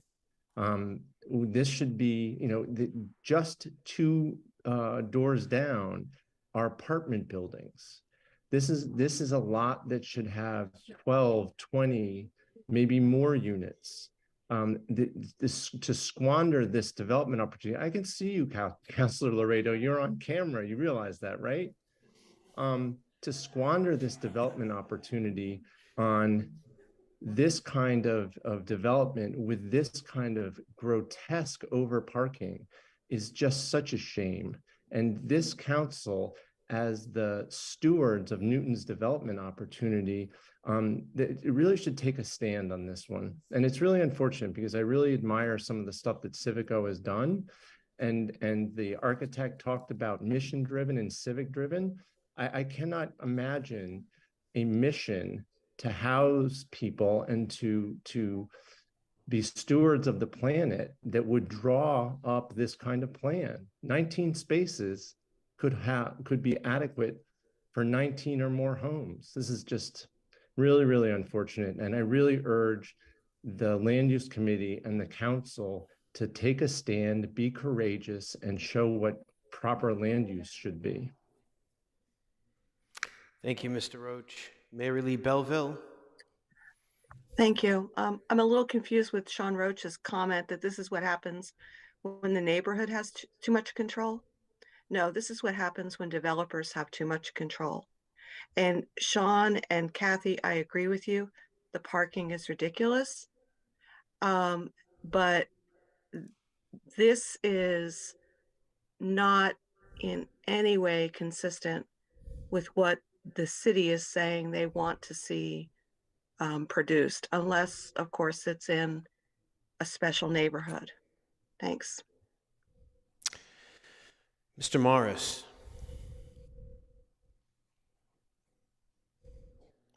You're muted. This is not your first day, Terry. Come on, Yep. there you go. Thank you. Sorry. I think I'd like to defer to Councilor Laredo because I think he may be going to say the obvious, but if he's not, I guess I'll say it. That's okay. It's nice that people can play Monopoly with other people's land, but as far as I know, we still live in a free country, and this is not a socialist country, that we say, okay, if the city wants it, let it take it by eminent domain and do 19 units. The comparison here is simply for this 6-unit plan versus a 6-unit by right plan. That is the comparison. So if there are any environmental impacts with around building construction, how much building there is and this and that, this plan is superior in that regard because it has a degree of public control in the approval to the special permit process that does not exist with a by right development. Thank you. Thank you. One of the things that we do look at always is the by right and say, if we say no, what can you build? And that is 6 units. There is a movement afoot for smaller units, for less parking, especially in certain distances to public transportation. Those are tenants that everybody has been thinking about, and we put them into action when we can. Every situation is different. And, I'd like to ask Mr. Oliveri, why didn't you come here with 20 units? The process. The process. And the process is a heavy one, and there's a lot that goes into the process of getting to where we are today. It really, I think it's a bigger conversation about how to produce homes in the Commonwealth, in Newton, and in a lot of towns that we do business in. And it's just a bigger conversation. And one of the things is we're having that conversation, and we have some guidance coming that we're trying to fit into from the state, and the direction is going there, but our zoning code is what it is right now, and we're working within those parameters, and that is our starting point, and it's what we need to fit in. By special permit, you could come and ask for anything, so this is an interesting conversation. Anybody else from the public before we go into the council? No? Councilor Laredo. Thank you, Mr. Chair. This is my ward. I've been following this project quite closely for a number of months. So let me start with what Attorney Morris said, which is absolutely right. We always, always, always have to look at the by right alternative. What happens if we do not approve a special permit? Not what somebody idealistically might think someone else should do with their private property, but what the by right alternative is. The by right alternative in my mind here is 6 units. It's quite clear they can subdivide under an A&R and create 3 lots with 2 units each. They could put 2 parking spaces there. And that would be a lousy project. It would be a lousy project because the parking could be all above ground. It would be a lousy project because you would have much greater mass of each unit. It would be a lousy project because you're not thinking creatively about how to keep the existing historic house as is. And that is quite a magnificent property. I think we'd all agree on that. And I happen to think that this is a significant improvement over what was presented previously because it eliminates the rooftop balconies. And Mr. Luke is quite right. That would have been, I think, quite an intrusion on a neighboring property owner. And it substitutes it breaks up the massing, the very large massing of 3 units into 3 separate units. And yes, you are going to have more building materials there, but you're also going to, for the occupants, have more light. You are now going to be able to have separation and light in each unit rather than one side of the unit be a blank wall. And if you're looking for, and if you're looking to create, and I'll add, there's more open space. So every project has trade-offs. And this, we're going to insist, as we always do, that this is all electric. We're going to insist that it meets all our environmental standards. That's a given when you come to public land use these days, as it should be. I have to say something about the public transit here. Yes, the T is nearby. There is no question about it. It is the B line. When has anyone on this call taken the B line from Boston College to downtown Boston? I would venture to guess not a single one of the people here has done that recently. And there's probably a good reason for that. That line stops downtown Boston, not BU, downtown Boston, Park Street on the B line. I would venture to say that is an extraordinarily lengthy trip. Now, that doesn't mean that the B line doesn't serve some very important purposes. It allows people to get from BC to BU and other stops along the way. I'll also add that other than being near transit, it is not near any shops. It is not within walking distance of any supermarket. There's a convenience store there. There's Dunkin' Donuts. There's excellent ice cream nearby. A couple of other little places. That's about it. So this is not this is not next to Newton Center. This is not in the heart of Woburn. This is not in the heart of Auburndale. So I just think we ought to put a little bit of perspective here. And yes, I would agree that there's a fair amount of parking here. These are also, frankly, somewhat large units, and this is a very constrained area for parking. You cannot park along Commonwealth Avenue, even during the day without permit. And that's on one side on the carriage lane. As anybody who's familiar with that area, we actually actively try to discourage parking along there with good reason, because we want people to use the carriage lane for walking, for biking and other activities. And we want as little car traffic there as possible. So nothing is perfect. I certainly think you could overall maybe have smaller units, maybe have less parking. But I go back to the by right alternative. And I go back to the fact that I think there's an improvement. And I recognize Mr. Luke, who is the person who is the most affected by this, and he has a valid point. You could put 2 units on that lot rather than 3. That does create some additional burden to him, and I acknowledge that. But overall, by doing it that way, you create a far more aesthetically pleasing, much more open space, a much sounder environmental project. And let me add one other thing to take note of. The parking here is underground. It's in the basement. So this is not a situation where we're having 6 individual driveways and lots of impervious surface on the ground. Quite the opposite. We're trying to, it's been done, I think, thoughtfully in that regard. So I'll leave it there. I support the project. Thank you. Thank you. Councilor Baker. Thank you, Mr. Chairman. I'm a guest here, and I appreciate the opportunity to visit the Land Use Committee on occasion.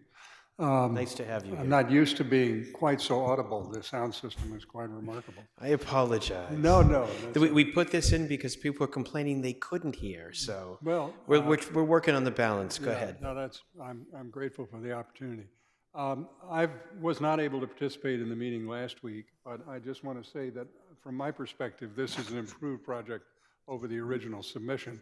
I had misgivings about this project from the get-go because, again, this is basically, with some exceptions, a largely single-family neighborhood. There are some 2-family. This particular site happens to be zone 2-family.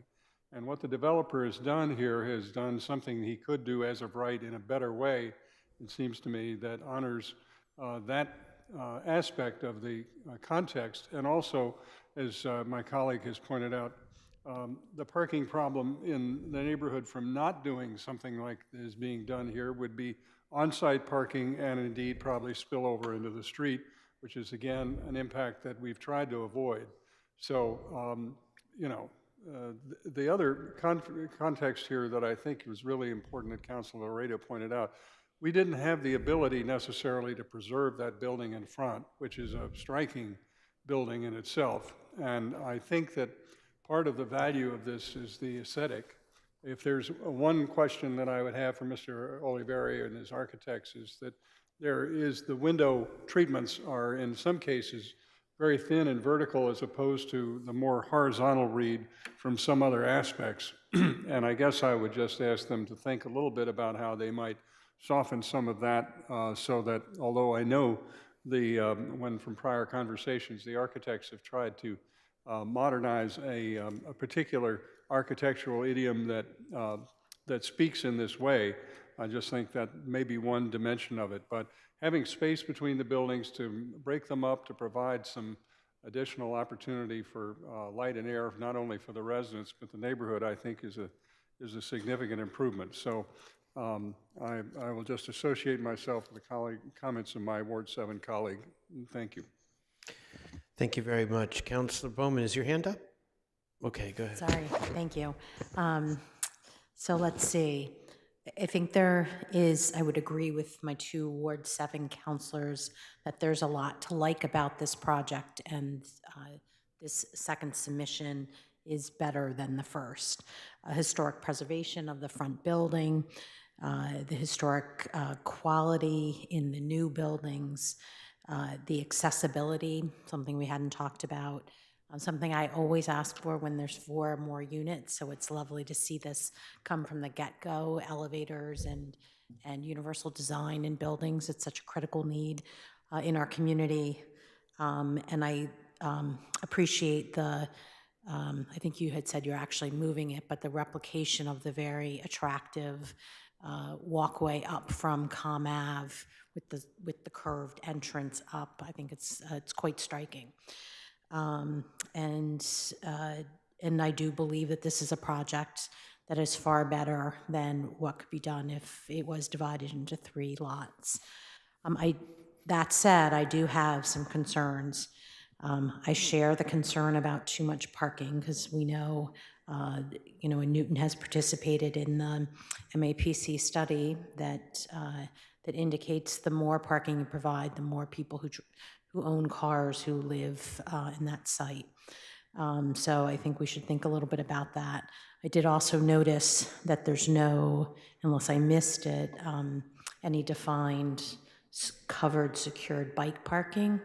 This is on the carriage lane, or one of our most popular bike routes. It is, when the DCR completes its renovation of Hammond Pond Parkway to include protected bike lanes, protected bike path, multi-use path along that. This will be a very easy ride from people from here to be able to get over on Hammond Pond. So I think that that's an important element. I also think the size of the units is such that it would have been really great to see maybe 2 smaller units be here, maybe 8 units total. So that would be still within the 4,000 square feet per unit, but if instead of 6 units we had 8, I think that would make it a better project. But I am very supportive of the project, but I would like some consideration of those items. Thank you. Mr. Oliveri, you want to respond to the 8? The process. I'll say that Okay. again. I think it's a bigger question about how the metrics of these projects work financially, and it's really extremely challenging to make projects work at that threshold to provide that affordable unit. It's almost impossible. So I think this again is a bigger question, and we'd love to, as a company, talk more about this, but it's challenging to provide. It would have to jump up it couldn't be 7, it couldn't be 8, it has to increase, and, you know, we would love to. What does underground parking add to your costs as compared to surface parking? I don't have the figures off the top of my head, but it's significant. It's significant, yeah. It's significant. Bicycle storage, got to have enough space in that garage for that. Yeah, absolutely. We really envision these units as they're single-family homes, and bike storage will be dealt with internally or directly abutting the unit access inside the garage. So we can accommodate and add some bicycle storage. I don't think it needs to be common. I think it can be set up individually per unit. I mean, I guess I would just, would be a way to deal with some of those extra parking spaces you have there. Is maybe to turn one or two of them into a dedicated bike room. That would be my suggestion. The house that you're keeping, if you wanted to, and I don't want to do this, everybody, could you have torn that down, or is that something that had to remain? Process, but right? Process, okay. Yeah, no. Okay, because when people are talking, just thinking aloud here, you know, we should do 20, 25 units there. It would look kind of funny trying to do that while keeping, it'd be like the movie Up, wouldn't it? With the house that remains and then you build something around it. Yeah. Would be difficult to do, and you would lose that beautiful home. And I heard from many, many neighbors about the home. In fact, some called up freaking out that was going, and when I said it's staying, a lot of them had no other qualms. They just wanted to make sure that home, that everybody, it's really become something very special to the neighborhood because of the unique architecture. So I'm glad it's being saved. Councilor Green, hold on a second. Was there somebody over here? I also have Councilor Lucas. Were you not? I've got everybody. I'll get to everybody. Councilor Greenberg. Oh, thank you, Mr. Chair. Councilor Bowman said pretty much what I wanted to say. There's a lot that I do like about this project, preserving the main home. The accessibility with the elevators is very important, but there is too much parking, and I'd like to be consistent when I make my decisions about land use items. I think in all my decisions, I try to think about the amount of parking, and have decided to waive a lot of parking on projects before us. So this project I consider to have too much parking. So, and I'd also like to be consistent in supporting unit sizes that are smaller and more attainable. Ideally, if 1 or 2 of these units could be subdivided to give a range of variable mixed unit sizes, so that at least maybe 1 or 2 units in this project could be maybe 1,000 square feet would be ideal. I would support some changes like that. Thank you. Any response from the development team on that? So that's really, I mean, you know, again, going into a bigger conversation, but if units are split up, I'm just walking everybody through this, 2 of them, and we're not proposing that at all, but I'm just talking through a process. It's my understanding that one of the larger units could be designated affordable because of the amount of weight that goes into, say 5 of them were, and then 2 of them were smaller, 1 of them were affordable. It just, there's a lot more to those types of requests that need to be thought out, and conceptually it all makes sense, but in reality it doesn't pencil out and doesn't, you know, there's a give and take, and it's great to.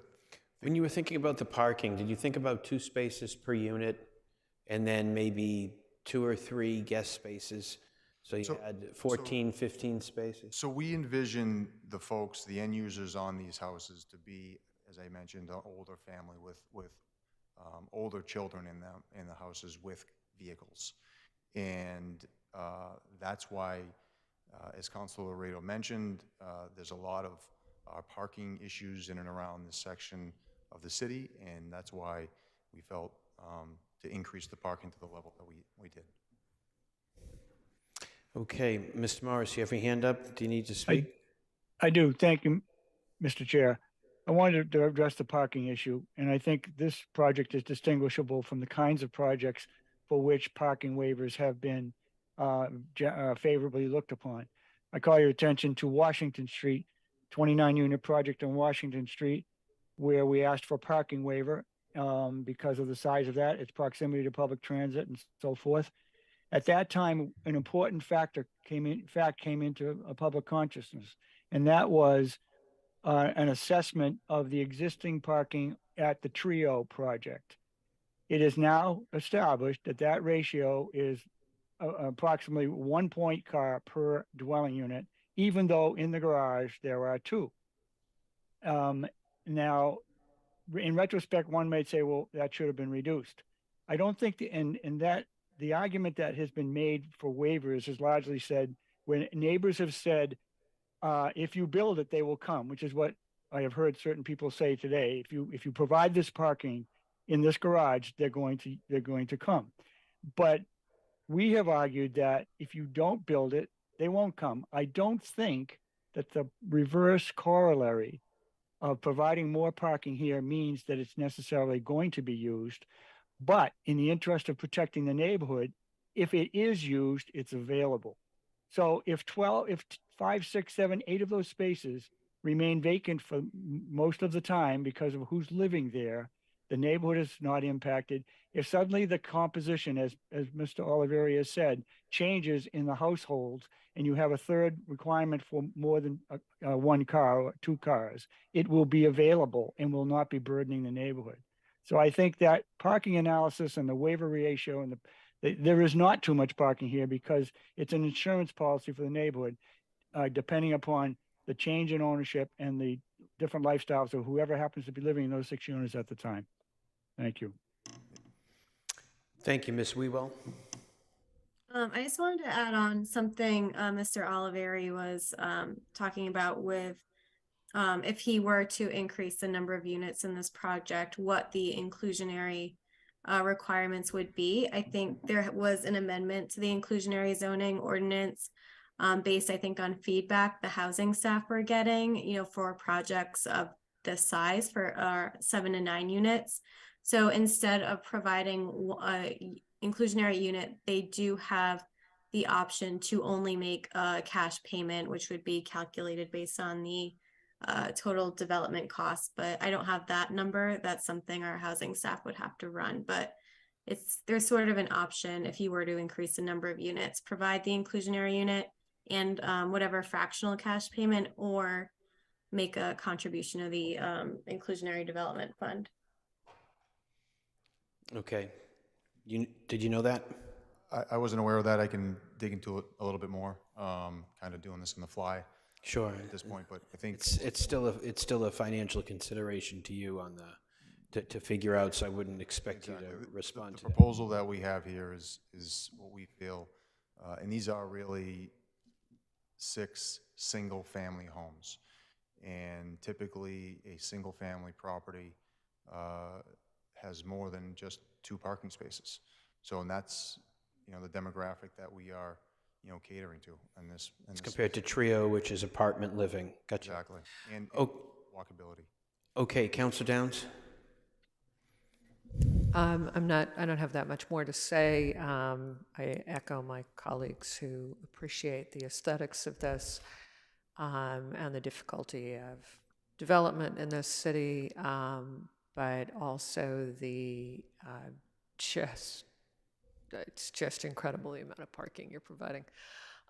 It's about the most overparked project I've seen in a very long time.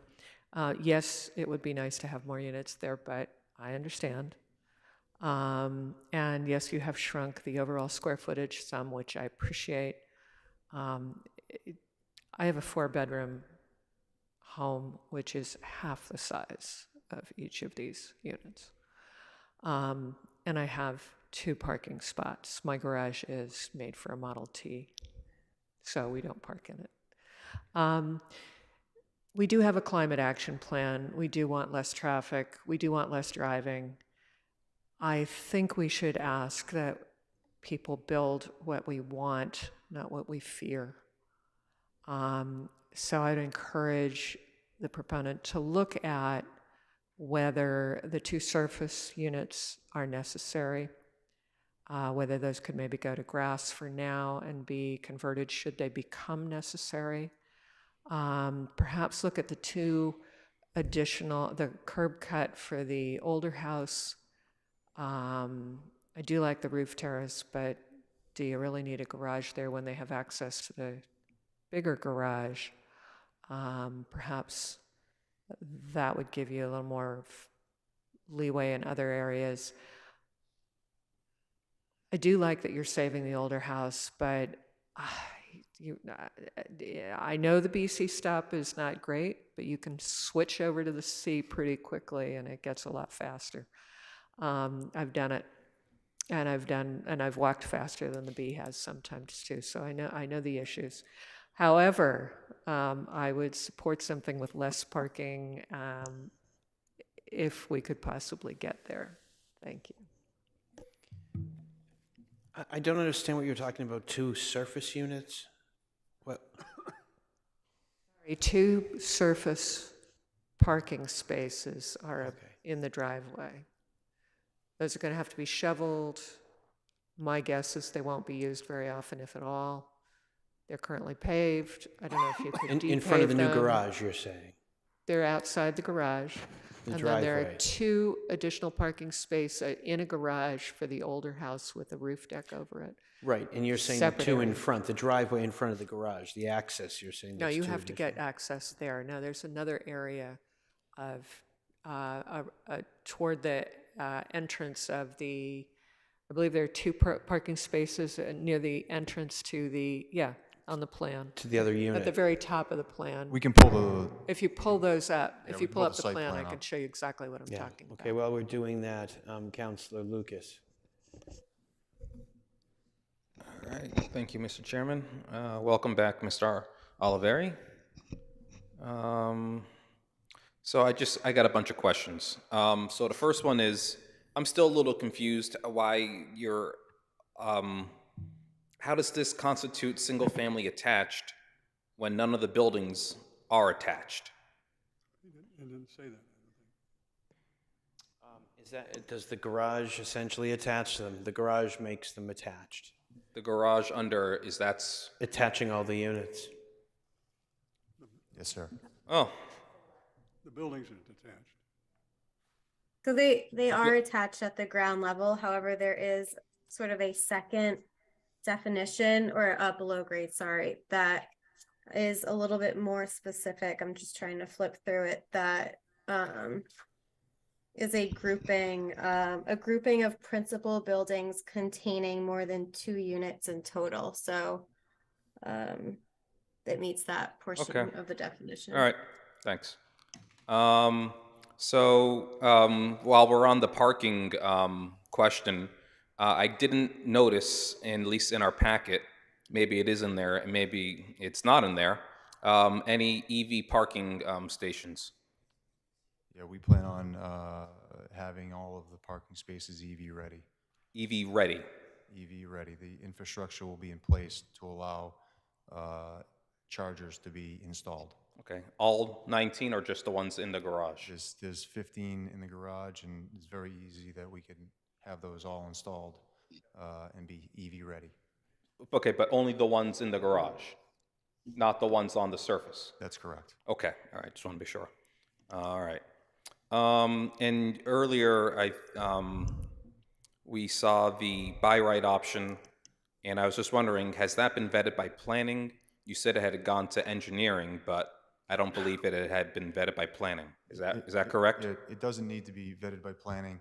If that plan is recorded at the Registry of Deeds, we at that point have created 3 MR1 lots, allowing us to do 2 units per lot on that site without any oversight, special permit process at all. We just need to submit for a building permit as long as we are within the restrictions of the by right project, we can build those units.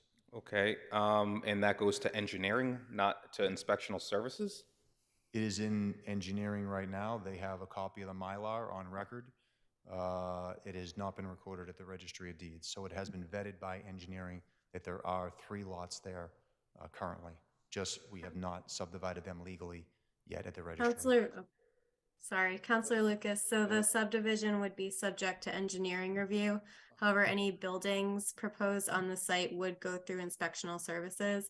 If inspectional services had a question on the zoning or, setbacks or, 2-family issues, they would then kick it over to planning to take a look at. And that plan has been vetted by engineering. It is stamped and on file at the engineering department. Okay, thanks. I just didn't understand that. Thank you. You're also asking for relief on the setbacks. I was just wondering, for a site this big, you still are asking for setbacks, so why are you not meeting the setback requirements? There's only a couple locations that we're requesting relief. If you balance that against the by right option, we're bringing in the setbacks significantly more than what we could do on the by right option.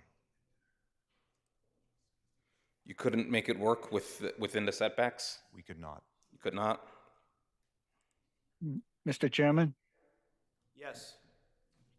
Yes, go ahead. I have the plan in front of me, so perhaps it's easier for me to respond than it would be for Mr. Oliveri. Sure. Councilor Lucas, there are 25-foot setbacks from Commonwealth Avenue and from Algonquin Road. So the front setbacks of 25 feet are met. The relief and the relief is actually for the 3 single-family buildings that abut Mr. Luke, and the setbacks there are 21.2, 22.5, and 21.4, which has been previously stated is double the required setback for a by right subdivision. I think Ms. Carlson had a chart up before that showed all of this. Yeah, I was just wondering why they weren't meeting it, but one of them is just under and one is about 4 feet short, so. And I think the reason for that is because in order to accommodate the superior setback, these where we had to take liberties or ask for waivers, this was deemed to be the least obtrusive place, and to allow us to maximize the courtyard in between and the circulation and separation between the buildings as a whole. Okay, well, I mean, I'm going to associate my comments with Councilor Greenberg, and I think it was Councilor Downs who said it. A lot of parking on this site, and I would like to see smaller units. I mean, there's something about this project that, too much parking, too big units. I think this goes against everything that we've ever done on this committee, and I'll just leave it at that for now. Thank you. Okay, great.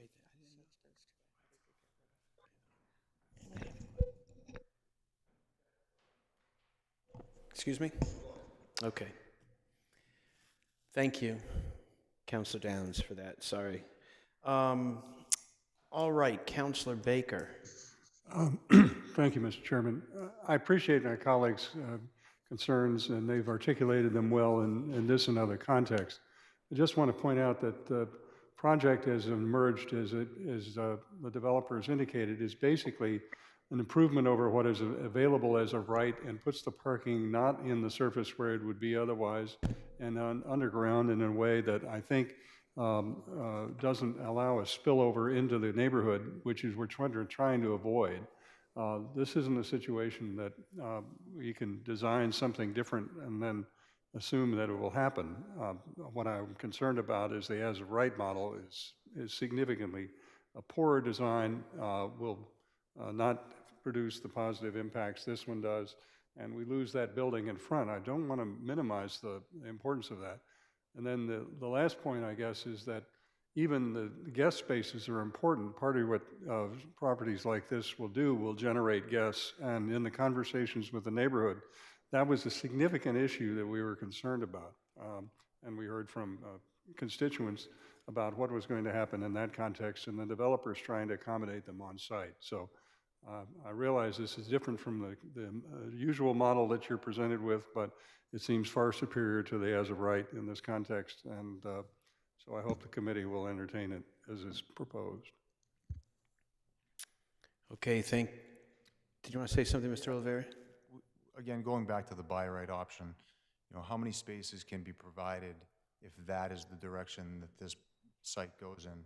I think it's probably 3 per unit, right? So you have a garage space, 2. So you're talking about, again, additional parking. This site design is significantly superior to what the by right option is on this site, which is numerous curb cuts, additional pavement, less open space, really more or higher density, because with the MR lots, I believe can go up to 0.5 with the FAR by right. So, we felt this design is far superior to the neighborhood, to the potential parking if this is subdivided into 3 by right lots.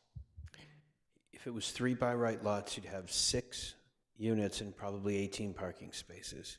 At least. Without any of our input to say. Yeah. Councilor Downs? Oh, excuse me, hold on one second, Councilor Downs. Councilor Laredo's been waiting for a long time. Councilor Laredo. Yeah, thank you, Mr. Chair. My colleague from Ward 7, I think, said this quite appropriately. As I said before, we do not operate in a vacuum in this committee. This is not Northland or Riverside or even Jackson Road, where a developer's coming in, clearly going to demolish whatever is there and can't do anything without a special permit. Trio is another good example of that, or Austin Street. They could not build anything there close to what they wanted by right. So in that kind of a situation, you can start making requests, even demands of a developer. But here, the developer has a very clear alternative. They can put up the exact same 6 units. They can put in the exact same 18 parking spaces. We have absolutely no input on it. And it's a crummy project. It's a crummy project. It's all above surface. It has more curb cuts. You run the risk of not preserving the historic house. You don't get anything, say, over landscaping or aesthetics. You get nothing. So while I appreciate my colleagues' concerns about parking, I have to disagree with them. And I have to disagree with them, unfortunately, strongly. Because again, the by right, we can deny it. We can just deny it tonight. And if we do, this developer is most likely going to go back and build the by right project. And that is the alternative.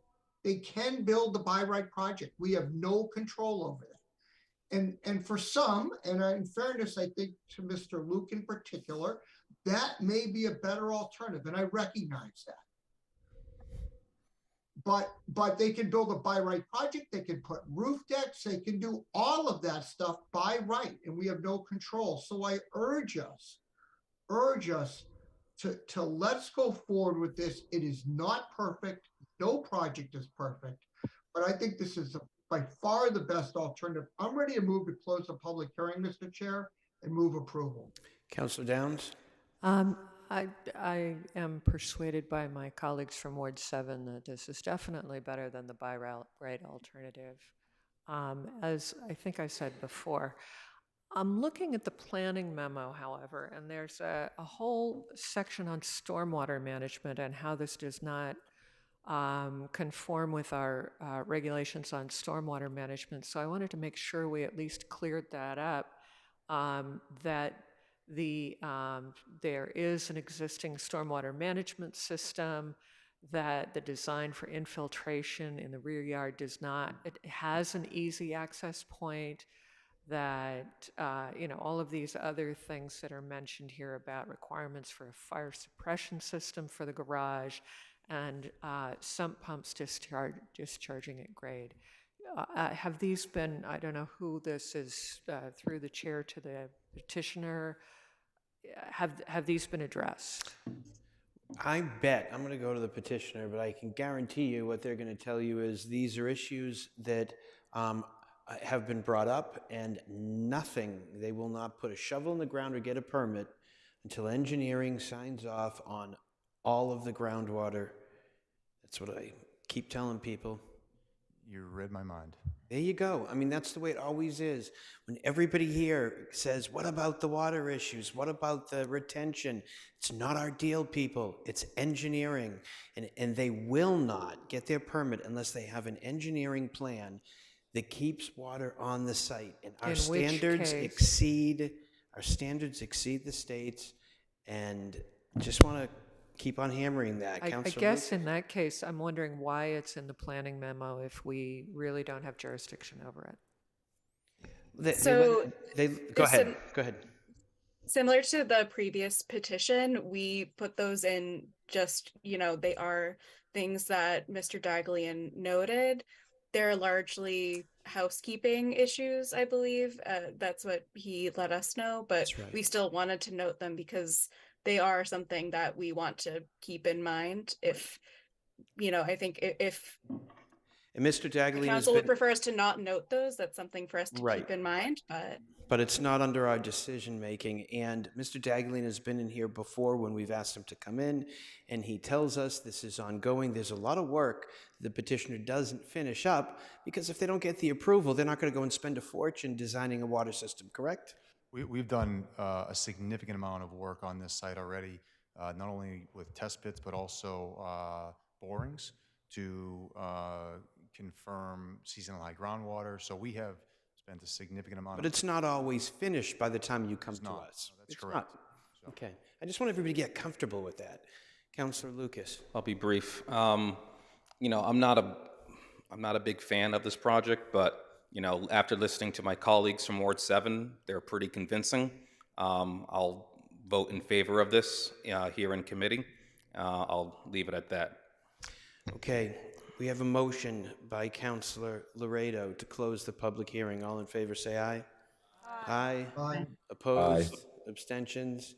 Public hearing is closed. We have a motion to approve by Councilor Laredo. Before we do that, I want to just make a statement that this is very complicated stuff. We've got the neighborhood to listen to. We've got our zoning to work within. We have the by right to consider. We have historical homes we'd like to save. There's a lot of moving parts, and each one, this is not black and white, each one that we look at, each special permit, we can't put the same stamp on it as we do. And it's not because it's in a certain part of town. It's not these, these other ideas that people may have, that people get favored. Everyone has a different story to tell. And after doing that this long, it's something that I've come to live with. It's not always a round peg in a round hole. Okay, we have a motion to approve. Can we take a look at a council order?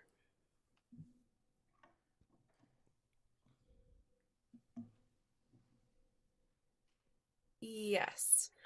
So for findings, we have 1, the site is an appropriate location for 6 single-family attached dwellings with reduced front and rear setbacks, restricted end stalls, driveway and parking within 10 feet and 20 feet of lot lines, and a retaining wall greater than 4 feet in height within a setback due to its location in the MR1 district, and the project exceeds the amount of open space required. 2, the proposed single-family attached dwellings with reduced front and rear setbacks, etc., affect the neighborhood because the neighborhood has a variety of housing types and uses. 3, the proposed project as designed will not create a nuisance or serious hazard to vehicles or pedestrians because the design locates most of the parking underground.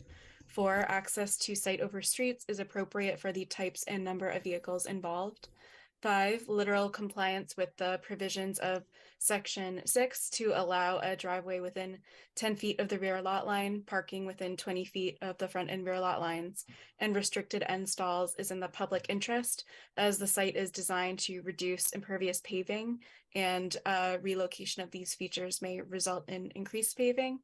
And 6, literal compliance with Section 3 to allow a reduced rear setback is in the public interest because the site design maximizes for a larger internal courtyard and the rear setback exceeds 20 feet.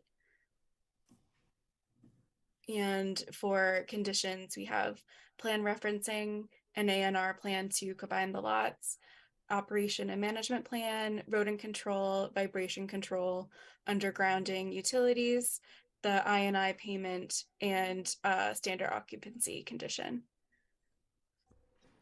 Do we need a condition for the EV charging stations to make them EV ready? We can add that commitment from Mr. Oliveri to the council order if that's the will of the committee.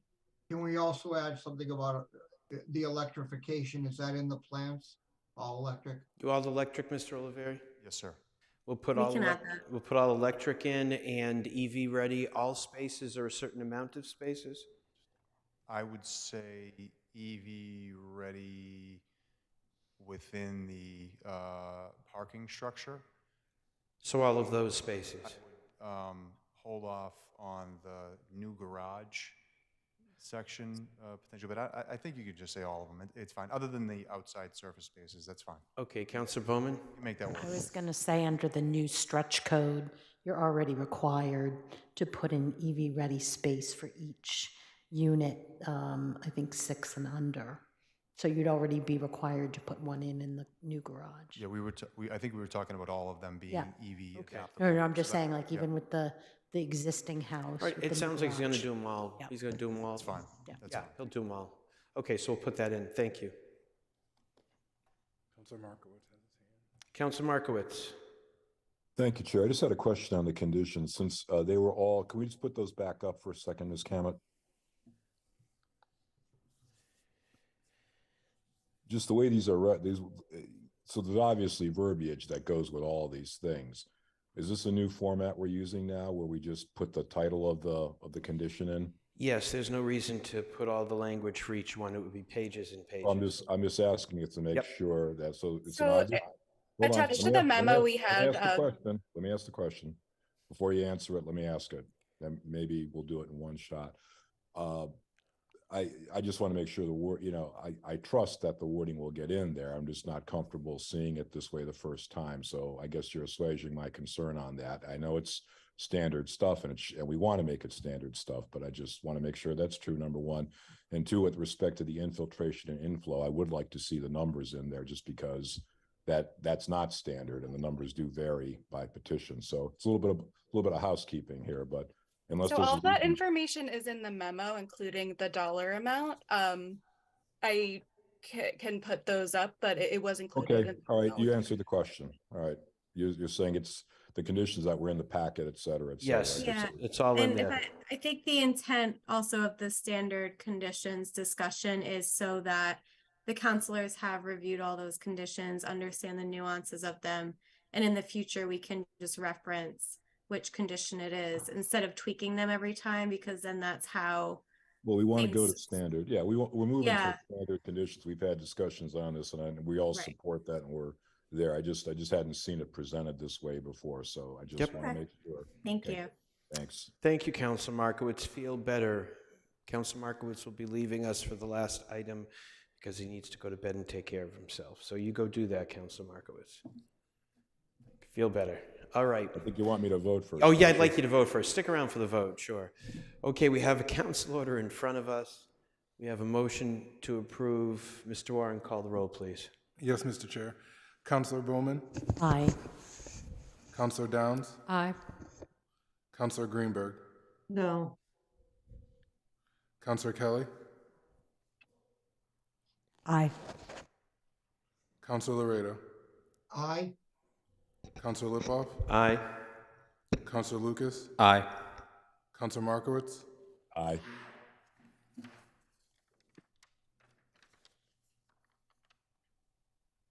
He said aye. aye. Yeah. The motion carries. Okay, thank you very much. Thank you. Good luck with your project. All right, last item of the night, 33-23, request to allow three-story structure with 32 feet in height and FAR of 1.25 and waive 7 parking stalls at 296 Watertown Street, Youngsung Park. Let's have maybe an update from planning. Sure thing. So this is petition number 3323. My apologies, there was an error in the memo that at one point it listed it as 2323. So apologies for any confusion on that front, but it is 3323. This petition was before the committee back in February. The item was held. The petitioners here are proposing to raise the existing single-family dwelling and construct a 3-story structure with commercial space and parking at the ground level and 2 residential units above. The project needs relief to allow a 3-story structure with 32 feet in height, to allow an FAR of 1.25 and a waiver for 7 parking stalls.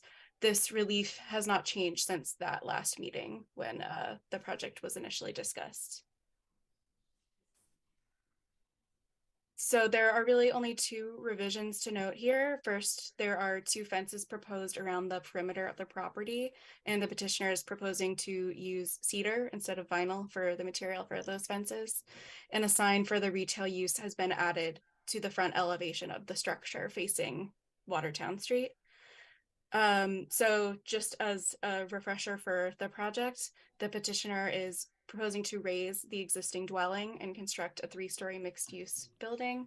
A special permit is required to allow the 3-story structure and 32 feet for FAR and for those parking waivers. The retail use would be on the ground floor in the area closest to the street with 3 parking spaces behind it, and the 2 residences would occupy the top 2 floors. The site will maintain driveway access from Watertown Street via a single curb cut. All these details are essentially the same from the last meeting. One minor change to note here is the fence around the property on the landscape plan. Previously, there was a 6-foot tall vinyl fence proposed along the eastern and southern property lines and a 4-foot vinyl fence along the western property line. The new plan shows a 4-foot tall cedar fence on a 6-inch concrete curb running along the western property line and a 6-foot tall cedar fence along the eastern and southern property lines, 6 inches from the property line. So just a fairly minor change there. This is the floor plan. Each of the 2 residential units will be approximately 2,700 square feet with 3 bedrooms and 3 bathrooms each. There'll be about 1,400 square feet of ground floor retail, and the proposed uses together require 10 parking stalls, 6 for the retail space, 4 for the dwelling units. So that a waiver of 7 parking stalls is required because only 3 spaces are proposed. The front will face out on Watertown Street, and the covered parking will be on the western side of the building in the back. The petitioner has provided a revised plan for the building elevations, which includes the addition of a sign at the entrance of the building to the north. As proposed, the sign is 21 inches tall, and it reads KC Design and Cabinetry, which is the proposed retail use. So should the special permit be approved, the design for the sign would be subject to the approval of the UDC. So that is all we have for now. Thank you. Anybody else from the development team wish to speak? Mr. Chairman, I'd just like to comment on support of the parking waiver. This particular project presented a unique set of circumstances. The petitioner is long had a business on California Street, which is literally 1 block from the subject site.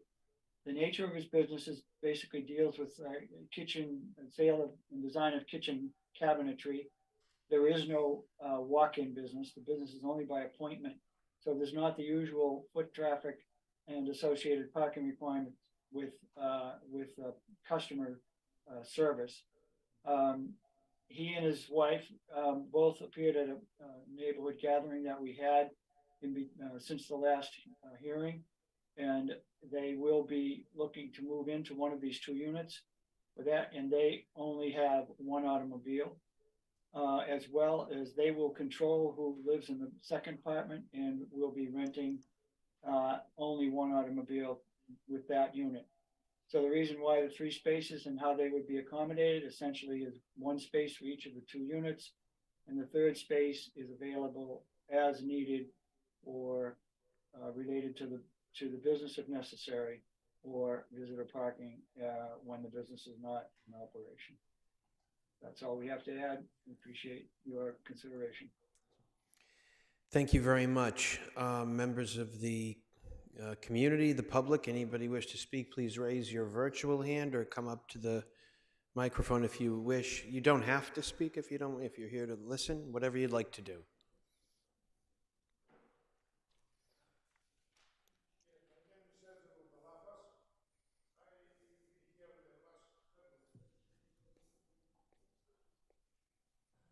Okay. Last meeting, and I speak forever.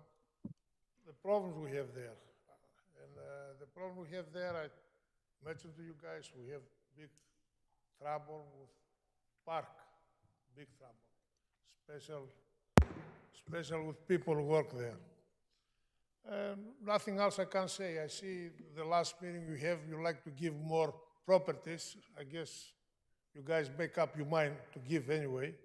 I tell you, we have big time park problem. And I understand for 1,000 square feet single house, the guy asked for 6,000 square. Plus, you know, he mix commercial with residential. Nothing else. I don't know what I say, you know what I mean? Just. Thank you very much. Another thing I want to say, I forget, I don't know how you guys take the story of the lawyer, say the people move in, this. What happened after they take and they build up the house? Like the next day they have the right to sell it, to rent another place, everything. Okay, thank you. We do try to look at the properties as if they're vacant and, you know, what can happen in the future. And that's one of the things we're talking about here. We have a very low density use right now with what the tenant intends to do. If he sells the business and something else can come in, and that's why we're going to hear from Councilor Laredo, who is going to propose that we put a condition in just for this kind of thing. It is debatable, and it is something that I do know that the petitioner is willing to give, but it's precedent setting for us to have in a special permit, if the use changes, that they come in and we have to take another look. For some, that's a fine thing to do. Discussions with planning and law, talking about the fact that it doesn't matter if it's an existing business or a new one coming in a commercial area like this, they should all be treated the same. If we came to your business and said you can no longer have as many people coming to your pizza shop because we need to treat you like the guy next door because everybody's concerned with parking, it's a slippery slope with this. So to say, well, you're all here, but this business zone property isn't allowed to have the same amount of patronage as you because you're trying to protect your business, it's really not fair. It really isn't. It's a bad precedent.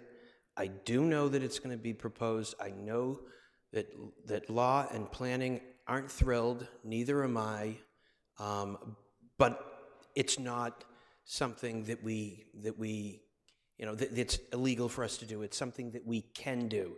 I wanted to get that out there because that's a side issue in what we're talking about right now, and we can discuss that. Councilor Laredo?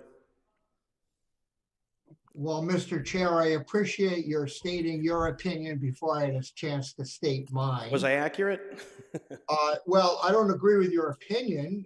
You are accurate in my concerns here, but I don't think you're quite correct that we have not, we have always said special permit runs with the land no matter what, and no matter what the change in use, the special permit stays. I don't believe that's correct. And I believe, in fact, we have conditioned certain special permits in certain circumstances to go only to the petitioner. I think that, I want to be very clear. I think that this petitioner's petition is just fine. All right, I have no concerns with the proposed use. I think it's great. I think it's good for the individual. I think it's good for the individual's family. I think it's good for the business community in Anthem. So that's all a positive. But we are granting a special permit here based on a very specific set of circumstances, namely 2 units of an apartment condominium or an apartment building that are owned by the same person, and a business that's also owned by the same person, and a business which by definition is going to have very little usage for automobiles. And I am not looking to overburden this property. And I would be perfectly fine with some condition that said, if the commercial use here was equivalent, and I'm willing to let inspectional services define equivalent, was equivalent with the intensity of use that's being proposed here, I have no issues with it. My concern, though, is we're granting all sorts of waivers for a business and 2 residences, saying that they have to have 3 cars in admittedly a rather difficult parking situation, and anything can come in here as long as it would have been within the initial waiver requirement, which was very different. So I would propose that we have something in there that tries to provide a compromise here. Certainly allows this petitioner to go forward, certainly gives flexibility and the ability to market or sell either of the units or the business, but doesn't create a situation where we've just given away all our authority in this situation. And I think we're unfairly burdening the neighborhood. So I don't think it's at all inappropriate, Mr. Chair, and I'd urge us to go that direction. Thank you. Thank you. And that's one of the things that we debate here. Do you consider what's going into the property, or do you consider what this gentleman here said, that the day after it can be sold and it can be something else? So, you know, I guess it speaks to both sides of the argument. Councilor Leary, before I'm going to take care of the public, okay? All right, Vicente Neto. Hello, good evening. I'm here to represent the owners of 286 Watertown Street. And we would like to express our feelings towards this. It's just not about this specific project. Currently, there are 3 units on the same, 3 houses on the same street, and it's all nearby, having to ask for the same of waiving parking space, and that brings a lot of overload of cars parked on the streets. So that's the main concern. Is not just about this project today, but just all the other projects that are coming for the same request. And our condition to make this work somehow in a better way would be reducing the size of the store, the retail store. It looks in the plan that there is some sort of storage in the back, and that could be easily converted into 2 more parking spaces for the apartments at least. That's all. And let me know if you guys have any questions, or if I could answer anything else. Thank you. Thank you very much. Terry Sorrow.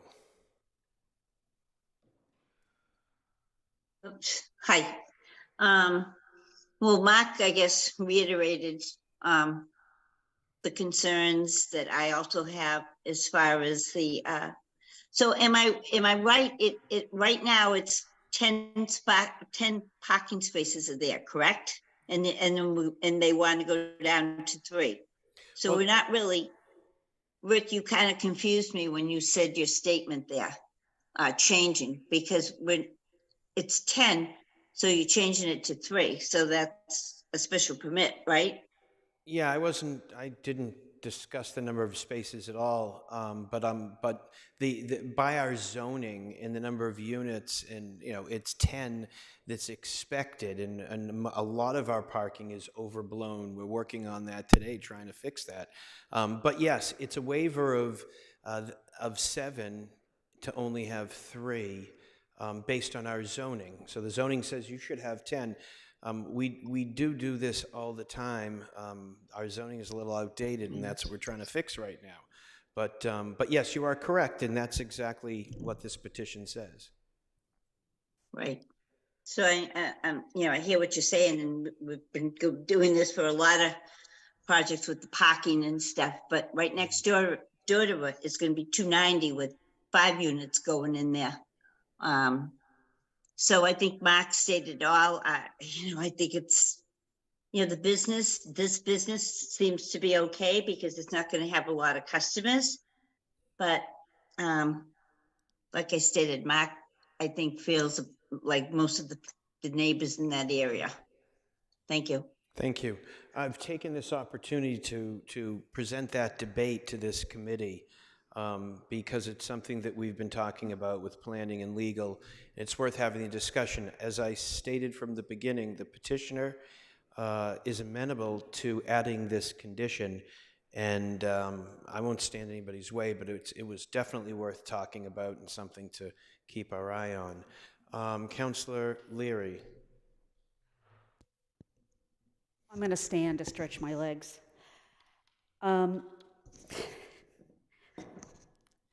This committee just approved 19 parking spaces. I have to say the problem with the parking is not because of this project. This project is actually ideal, and it's what we really want in our village centers. 2 modest-sized units, mixed use, minimal amount of parking. It's right in the village center. Yes, it is a low-level parking use. They're willing to make some changes in the future if for some reason something happens and they find they need a lot more parking. The problem really is all the other businesses, including the 6 auto shop and repair places. One business in particular that parks on the neighborhood streets, takes the fines. It's still an ongoing problem, and it has been for decades. This project shouldn't be punished because of that. It's right next to a very busy pizza place. If we put the same requirements on that large building with a very busy space, they wouldn't be able to stay in business. And neither would the many of the other thriving businesses and restaurants in Nonantum. So I urge approval of this. I spoke on it last time. I'm speaking on it again. I really don't think that we should be prodding this any further. If we wanted to discuss about parking and traffic, that's another issue, and that's something that actually the Ward 1 councilors have been struggling with, figuring out how to manage that. But certainly, creating unnecessary parking is not what we should be doing, and in fact, that encourages more congestion. So I think this is a great project, and I urge this committee to approve it. Thank you. Thank you, Councillor Oliver. Councillor Oliver? Good, yep, sorry, I couldn't find the unmute quickly enough. I don't know if Councillor Greenberg wants to go ahead of me. She's had her No, hand I'd like you to go first because Councillor Greenberg is on the committee, and she may have the last word. Okay, yeah, no worries. Go ahead. Not sure you saw the hand there. It's kind of hard to see sometimes, given the background.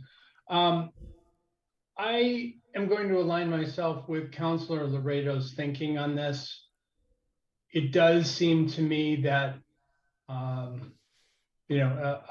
Councillor Leary just pointed out, nobody's actually asking to increase the amount of parking here. I believe that what we are looking to do is to support, right, this resident and to help him establish his business in Nonantum, to help him establish one building where he and his family can occupy the 2 units of housing and then the retail location on the first floor. I think it's pretty much an understatement to say that that's a fairly unique situation. And for that situation, it makes sense to reduce the parking.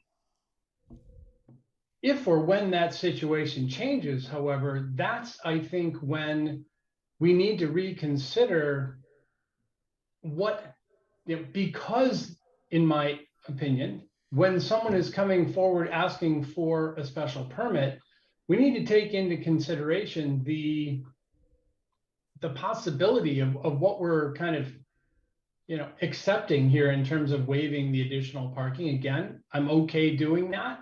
I just want us to consider that when this, property, if this property changes hands, the situation that exists today is very unlikely to continue to exist in terms of two members of the same family living in the same building and running the business below, right? This is all predicated on the fact that one of the individuals living in one of the units doesn't need to drive to the business, which is great, right? He lives right above. That's not always going to be the case. And if more than one customer show up or several customers show up, then yes, it's increasing the burden on the parking in Nonantum. Again, I don't think we're asking to increase the parking. We're just trying to extend the benefits of the exception that we're looking to create here. I think I've said that accurately or restated what we're trying to obtain here. But again, really curious to hear some of the additional comments here. Yes. Thank you. Thank you. Before I go to you, Councilor Greenberg, Councilor Kelly. Thank you, Mr. Chairman. I really like this project. I was ready to vote on it when it came up very late the last time. I think that it would be doing a really unfair and inequitable thing for us to put a condition on this parking that we're not putting on all the other businesses along this strip that do not have designated parking, who their customers and their clients park on the street and they park in the public lot. And we're going to be perhaps imposing something more onerous upon this particular project. 3 parking spots, 1 for a business and 1 for each unit in a village center seems appropriate to me. I am happy about some of the changes they've made actually too. I like the cedar siding and the cedar fence versus the vinyl. And I am very much in alignment with the comments that Councilor Leary made. And I will be voting for this as it stands and without the special condition about the future. Thank you. Councilor Bowman. I'm going to align my comments with those of Councilor Kelly and just add that I have a project that will be coming before us, I think, in my ward that does have such a condition on this, women's gym, private gym that had a parking waiver, and now it's changing from a private gym that had 2 trainers and 6 clients to now a PT, which would have 2 PT and 2 clients at the same time. And they need, because it's a change of use, they need a special permit.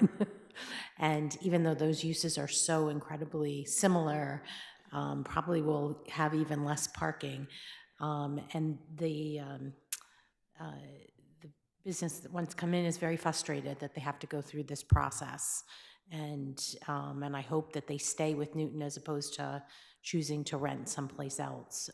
They're continuing to look at other sites. So I think when we do things like this, the downstream effect is we do make it too burdensome, and it reduces the chances that someone might come into this business in the future. So I would prefer to vote on this without any without any restrictions. And I do think that if we manage to pass Village Center zoning, this will become a non-issue anyway, because under the current proposed Village Center zoning rules, this would far exceed the amount of parking.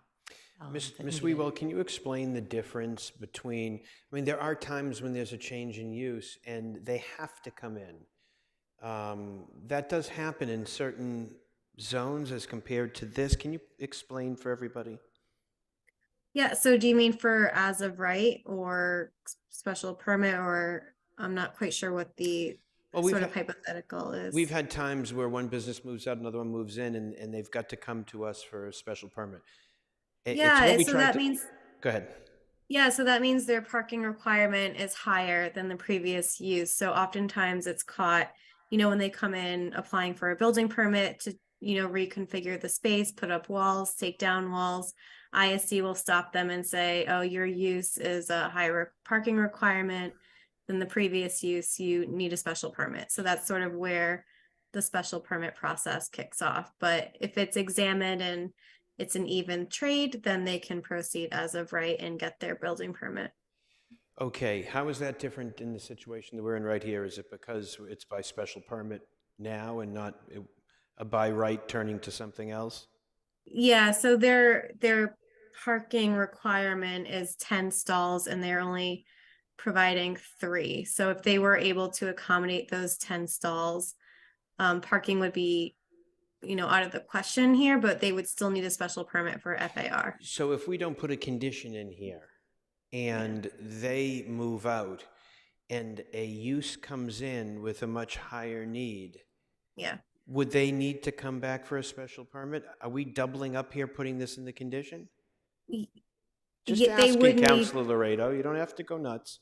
Go a ahead. more intense use would trigger a new review of this property, and they would need to seek an amendment to the special permit for an additional X stalls that they need to comply with under zoning. So this exists. This is the way it would work. This is such a low density use that we're putting in here that, if a bike shop came in here, they would be coming for permission, would they not? If a restaurant, any other use at a higher intensity, correct? Point of order, Mr. Chair. I don't believe that's correct. I'm asking the question. So I think they're both retail uses, but there are, there's a few things that play into it. I think the number of employees do, as well as the square footage of the space. So say if they wanted to sort of reconfigure the square footage or, take over the whole building for commercial uses, that would impact their parking requirement. I think the possibilities are sort of endless sometimes.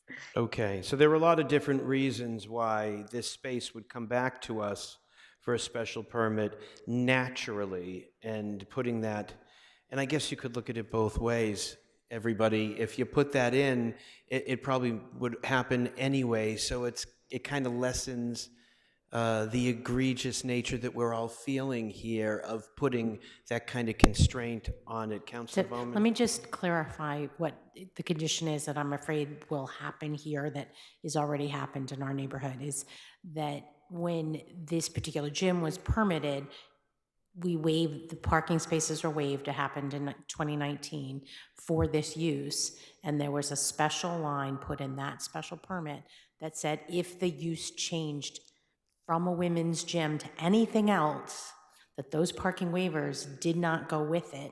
So typically if I think what happens is if you say have waived and it's say 10 parking spaces, as long as the next use doesn't exceed 10 parking spaces and you already have 7 waived, it would be fine and you wouldn't need a special permit or any additional waivers for that. So okay. And doesn't that kind of bake in if it's the same kind of business or intensity is less than the need for more than 10 spaces, then it's okay. If it would exceed it, then they would have to come back to us, Ms. Wewell, correct? I think that's I think that's if we don't do anything. And I think it sounds like what's being proposed is that if any use exceeds 3 spaces, they're going to have to come back. And that's what's going on here, yeah, correct. Yep. Yep, we're all in Yeah, agreement. similar to Counselor Bowman's example, so if we did place a condition on this tenant or property owner, say he wants to lease space, that would put a new business at the 3 to 4 month special permit process. Thank you. Councilor Greenberg. Thank you, Mr. Chair. You know, I do think this condition might be an overreach and burdensome.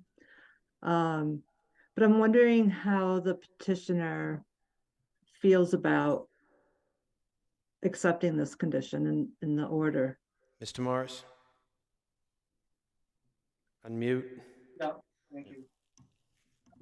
We aren't asking for this.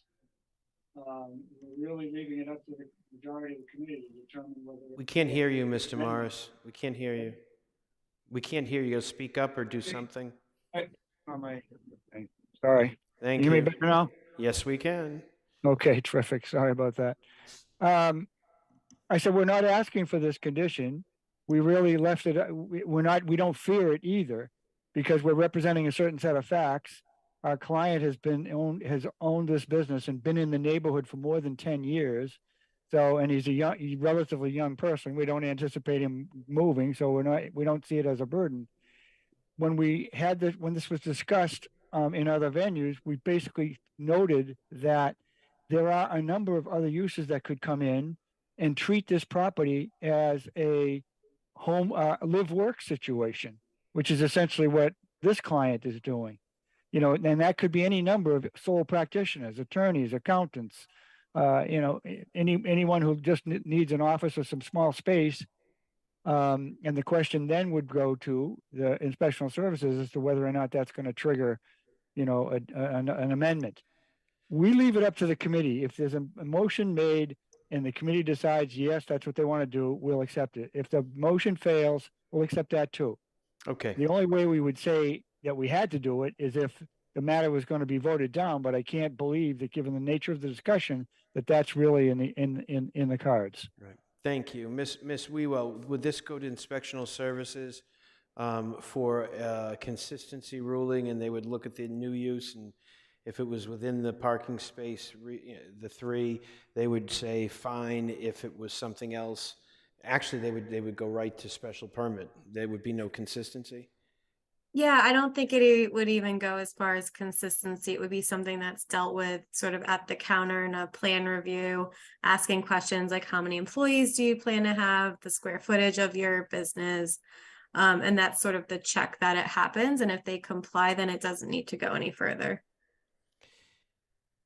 Yeah. So may I, Chair? Yes, go ahead. So since the petitioner is okay with this condition, and it does address the concerns of the neighbors, I would be okay with it. This is a good project. It's a good project for the neighborhood. This is a Newton family who's moving their successful business from California Street to Watertown Street. I think we should support them. It's an all-electric building. It's appropriate for the location. It's not the cause of the parking problem on Watertown Street, and it's not going to solve the parking problem on Watertown Street. As Councilor Leary said, the parking problem on Watertown Street is due to the 6 auto body shops that exist on Watertown Street. And I do not think this petitioner should be punished for that. So I hope my colleagues vote for this project. Thank you. Thank you. And I've heard from from Terry Sorrow for years. I don't know what's going on there. I'm going to leave it to the 3 Ward 1s, but something's got to be done about that car shop, because it's really causing a huge issue. It's been a long problem, and I don't know exactly what to do about that. And I think there's 24 of us for a reason. I think you 3 maybe, I don't know, law department, something. I don't know what we've got, and maybe it has to be done with signage. I don't know, but you're telling me they're paying tickets and they don't care. It's a real problem, and it's disconcerting to hear because it comes up all the time. I hear you. Look, I think that the term is, I'm not going to die on this hill. You know, if the petitioner is fine with it, it's not something I think we should be doing all the time. We have done it before, so I'm not. I'm not going to kill this over that. Councilor Laredo. So I want to be clear and I want to be helpful to the petitioner and I want to address the concerns of the neighbors, but I do not want to over legislate this. I'm not familiar with the particulars of the special permit that Councilor Bowman's referring to that's going to come back to us. But if in fact it was conditioned on a particular use, I think that would have been unfortunate language because the issue is not the use, but rather the intensity of the use of the site. Where I differ with the chair here is that the way this is written, as long as the use comes in and meets the requirements of the special permit, in other words, it has a reduction. Any new business there that would have needs 7 spaces or less is given the reduction under this special permit unless you put some language in. And that's all I'm suggesting here is that we put something in, it can be very innocuous. And the idea is simply that if a new use greatly increases the intensity from this one, they would have to come back before us. And we probably would approve it, but it would come back before us. That's all. And I would ask that we adopt that condition, that rather than debate the precise wording on the committee floor this evening, that we leave it to the law and planning departments in consultation with Councilors Greenberg and Leary and Oliver to craft language that accomplish that purpose. And I think that's a very reasonable compromise here. Thank you. We're not going to beat this to death, but we're treating this one business, not like the pizza store next door that has 0 parking and twice the traffic. It sets up a precedent. However, at this point, I'm not caring much about it anymore. I'm being honest because it's, I'd like to go to Mr. Temple. Yeah, Chair, I was just going to say it may make sense to kind of hold this discussion further until we have the draft condition up on the screen. Because I do think the way the condition is drafted now is more in line of any change in use will require an amendment. I know, Councilor Laredo, we had discussed more of a middle ground where we would leave it up to staff, but we were not able to come up with any metric that staff would be able to use that's different than what's already in the ordinance, because any additional employees or additional square footage is already going to trigger a special permit amendment because they'll need more parking, as we've all discussed. But I'm open to continuing to be creative on the fly here tonight, but I think it will center the discussion to have the language up. Does that mean we would hold this? No. I would not recommend holding this. I don't want to hold it either. What are you saying, Mr. Temple? No, I think we should put the language up on the screen and just talk it through. Okay, so during the council order, we will craft it tonight. Fine. Correct. Great. Okay. Do we have a motion to do something here? Motion to close the public hearing and move approval. Thank you. We have a motion to close the public hearing. All in favor, say aye. Aye. Aye. Opposed? Abstentions? Public hearing is closed. We have a motion to approve by Councilor Greenberg. Let's take a look at a council order.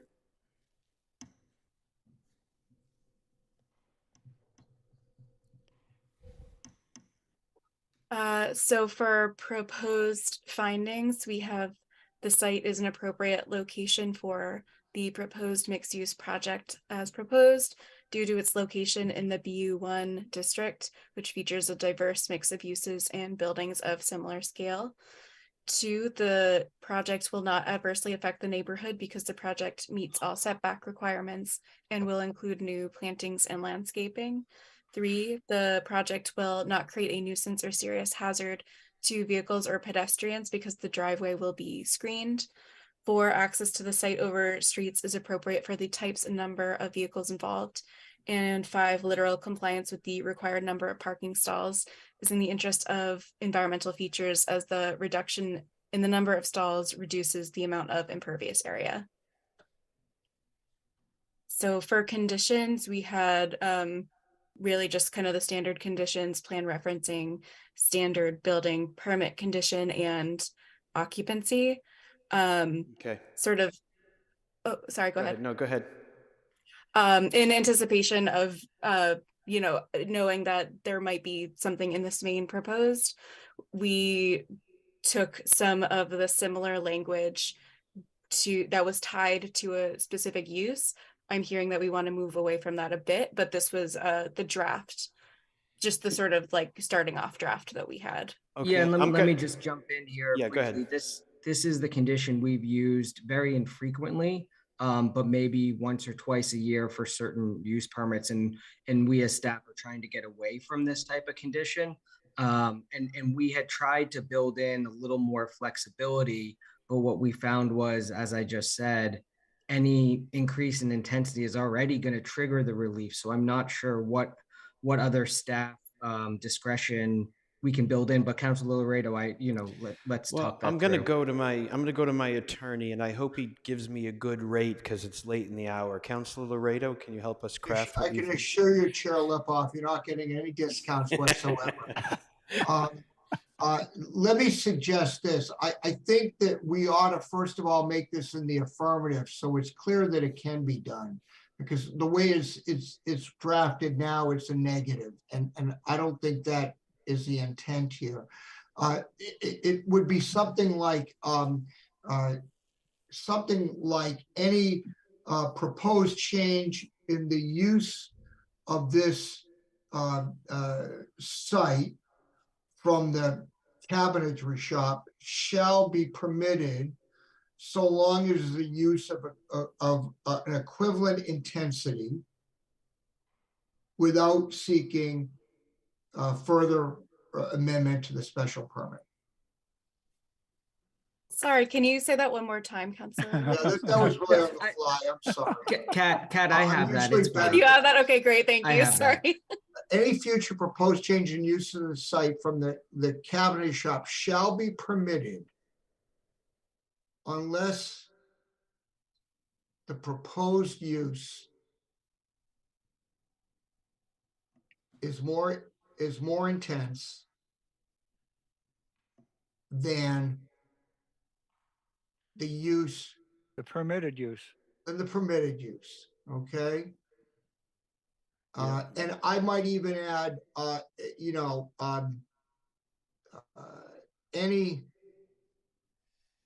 Well, the definition of intense would be the number of parking spaces needed. Yeah, you can, it would require more parking than the permitted use. Yeah, I mean, that's really what you want to say. Right, okay, would require more parking, would require more parking than the permitted use. Yeah, or exceeds the parking allowed.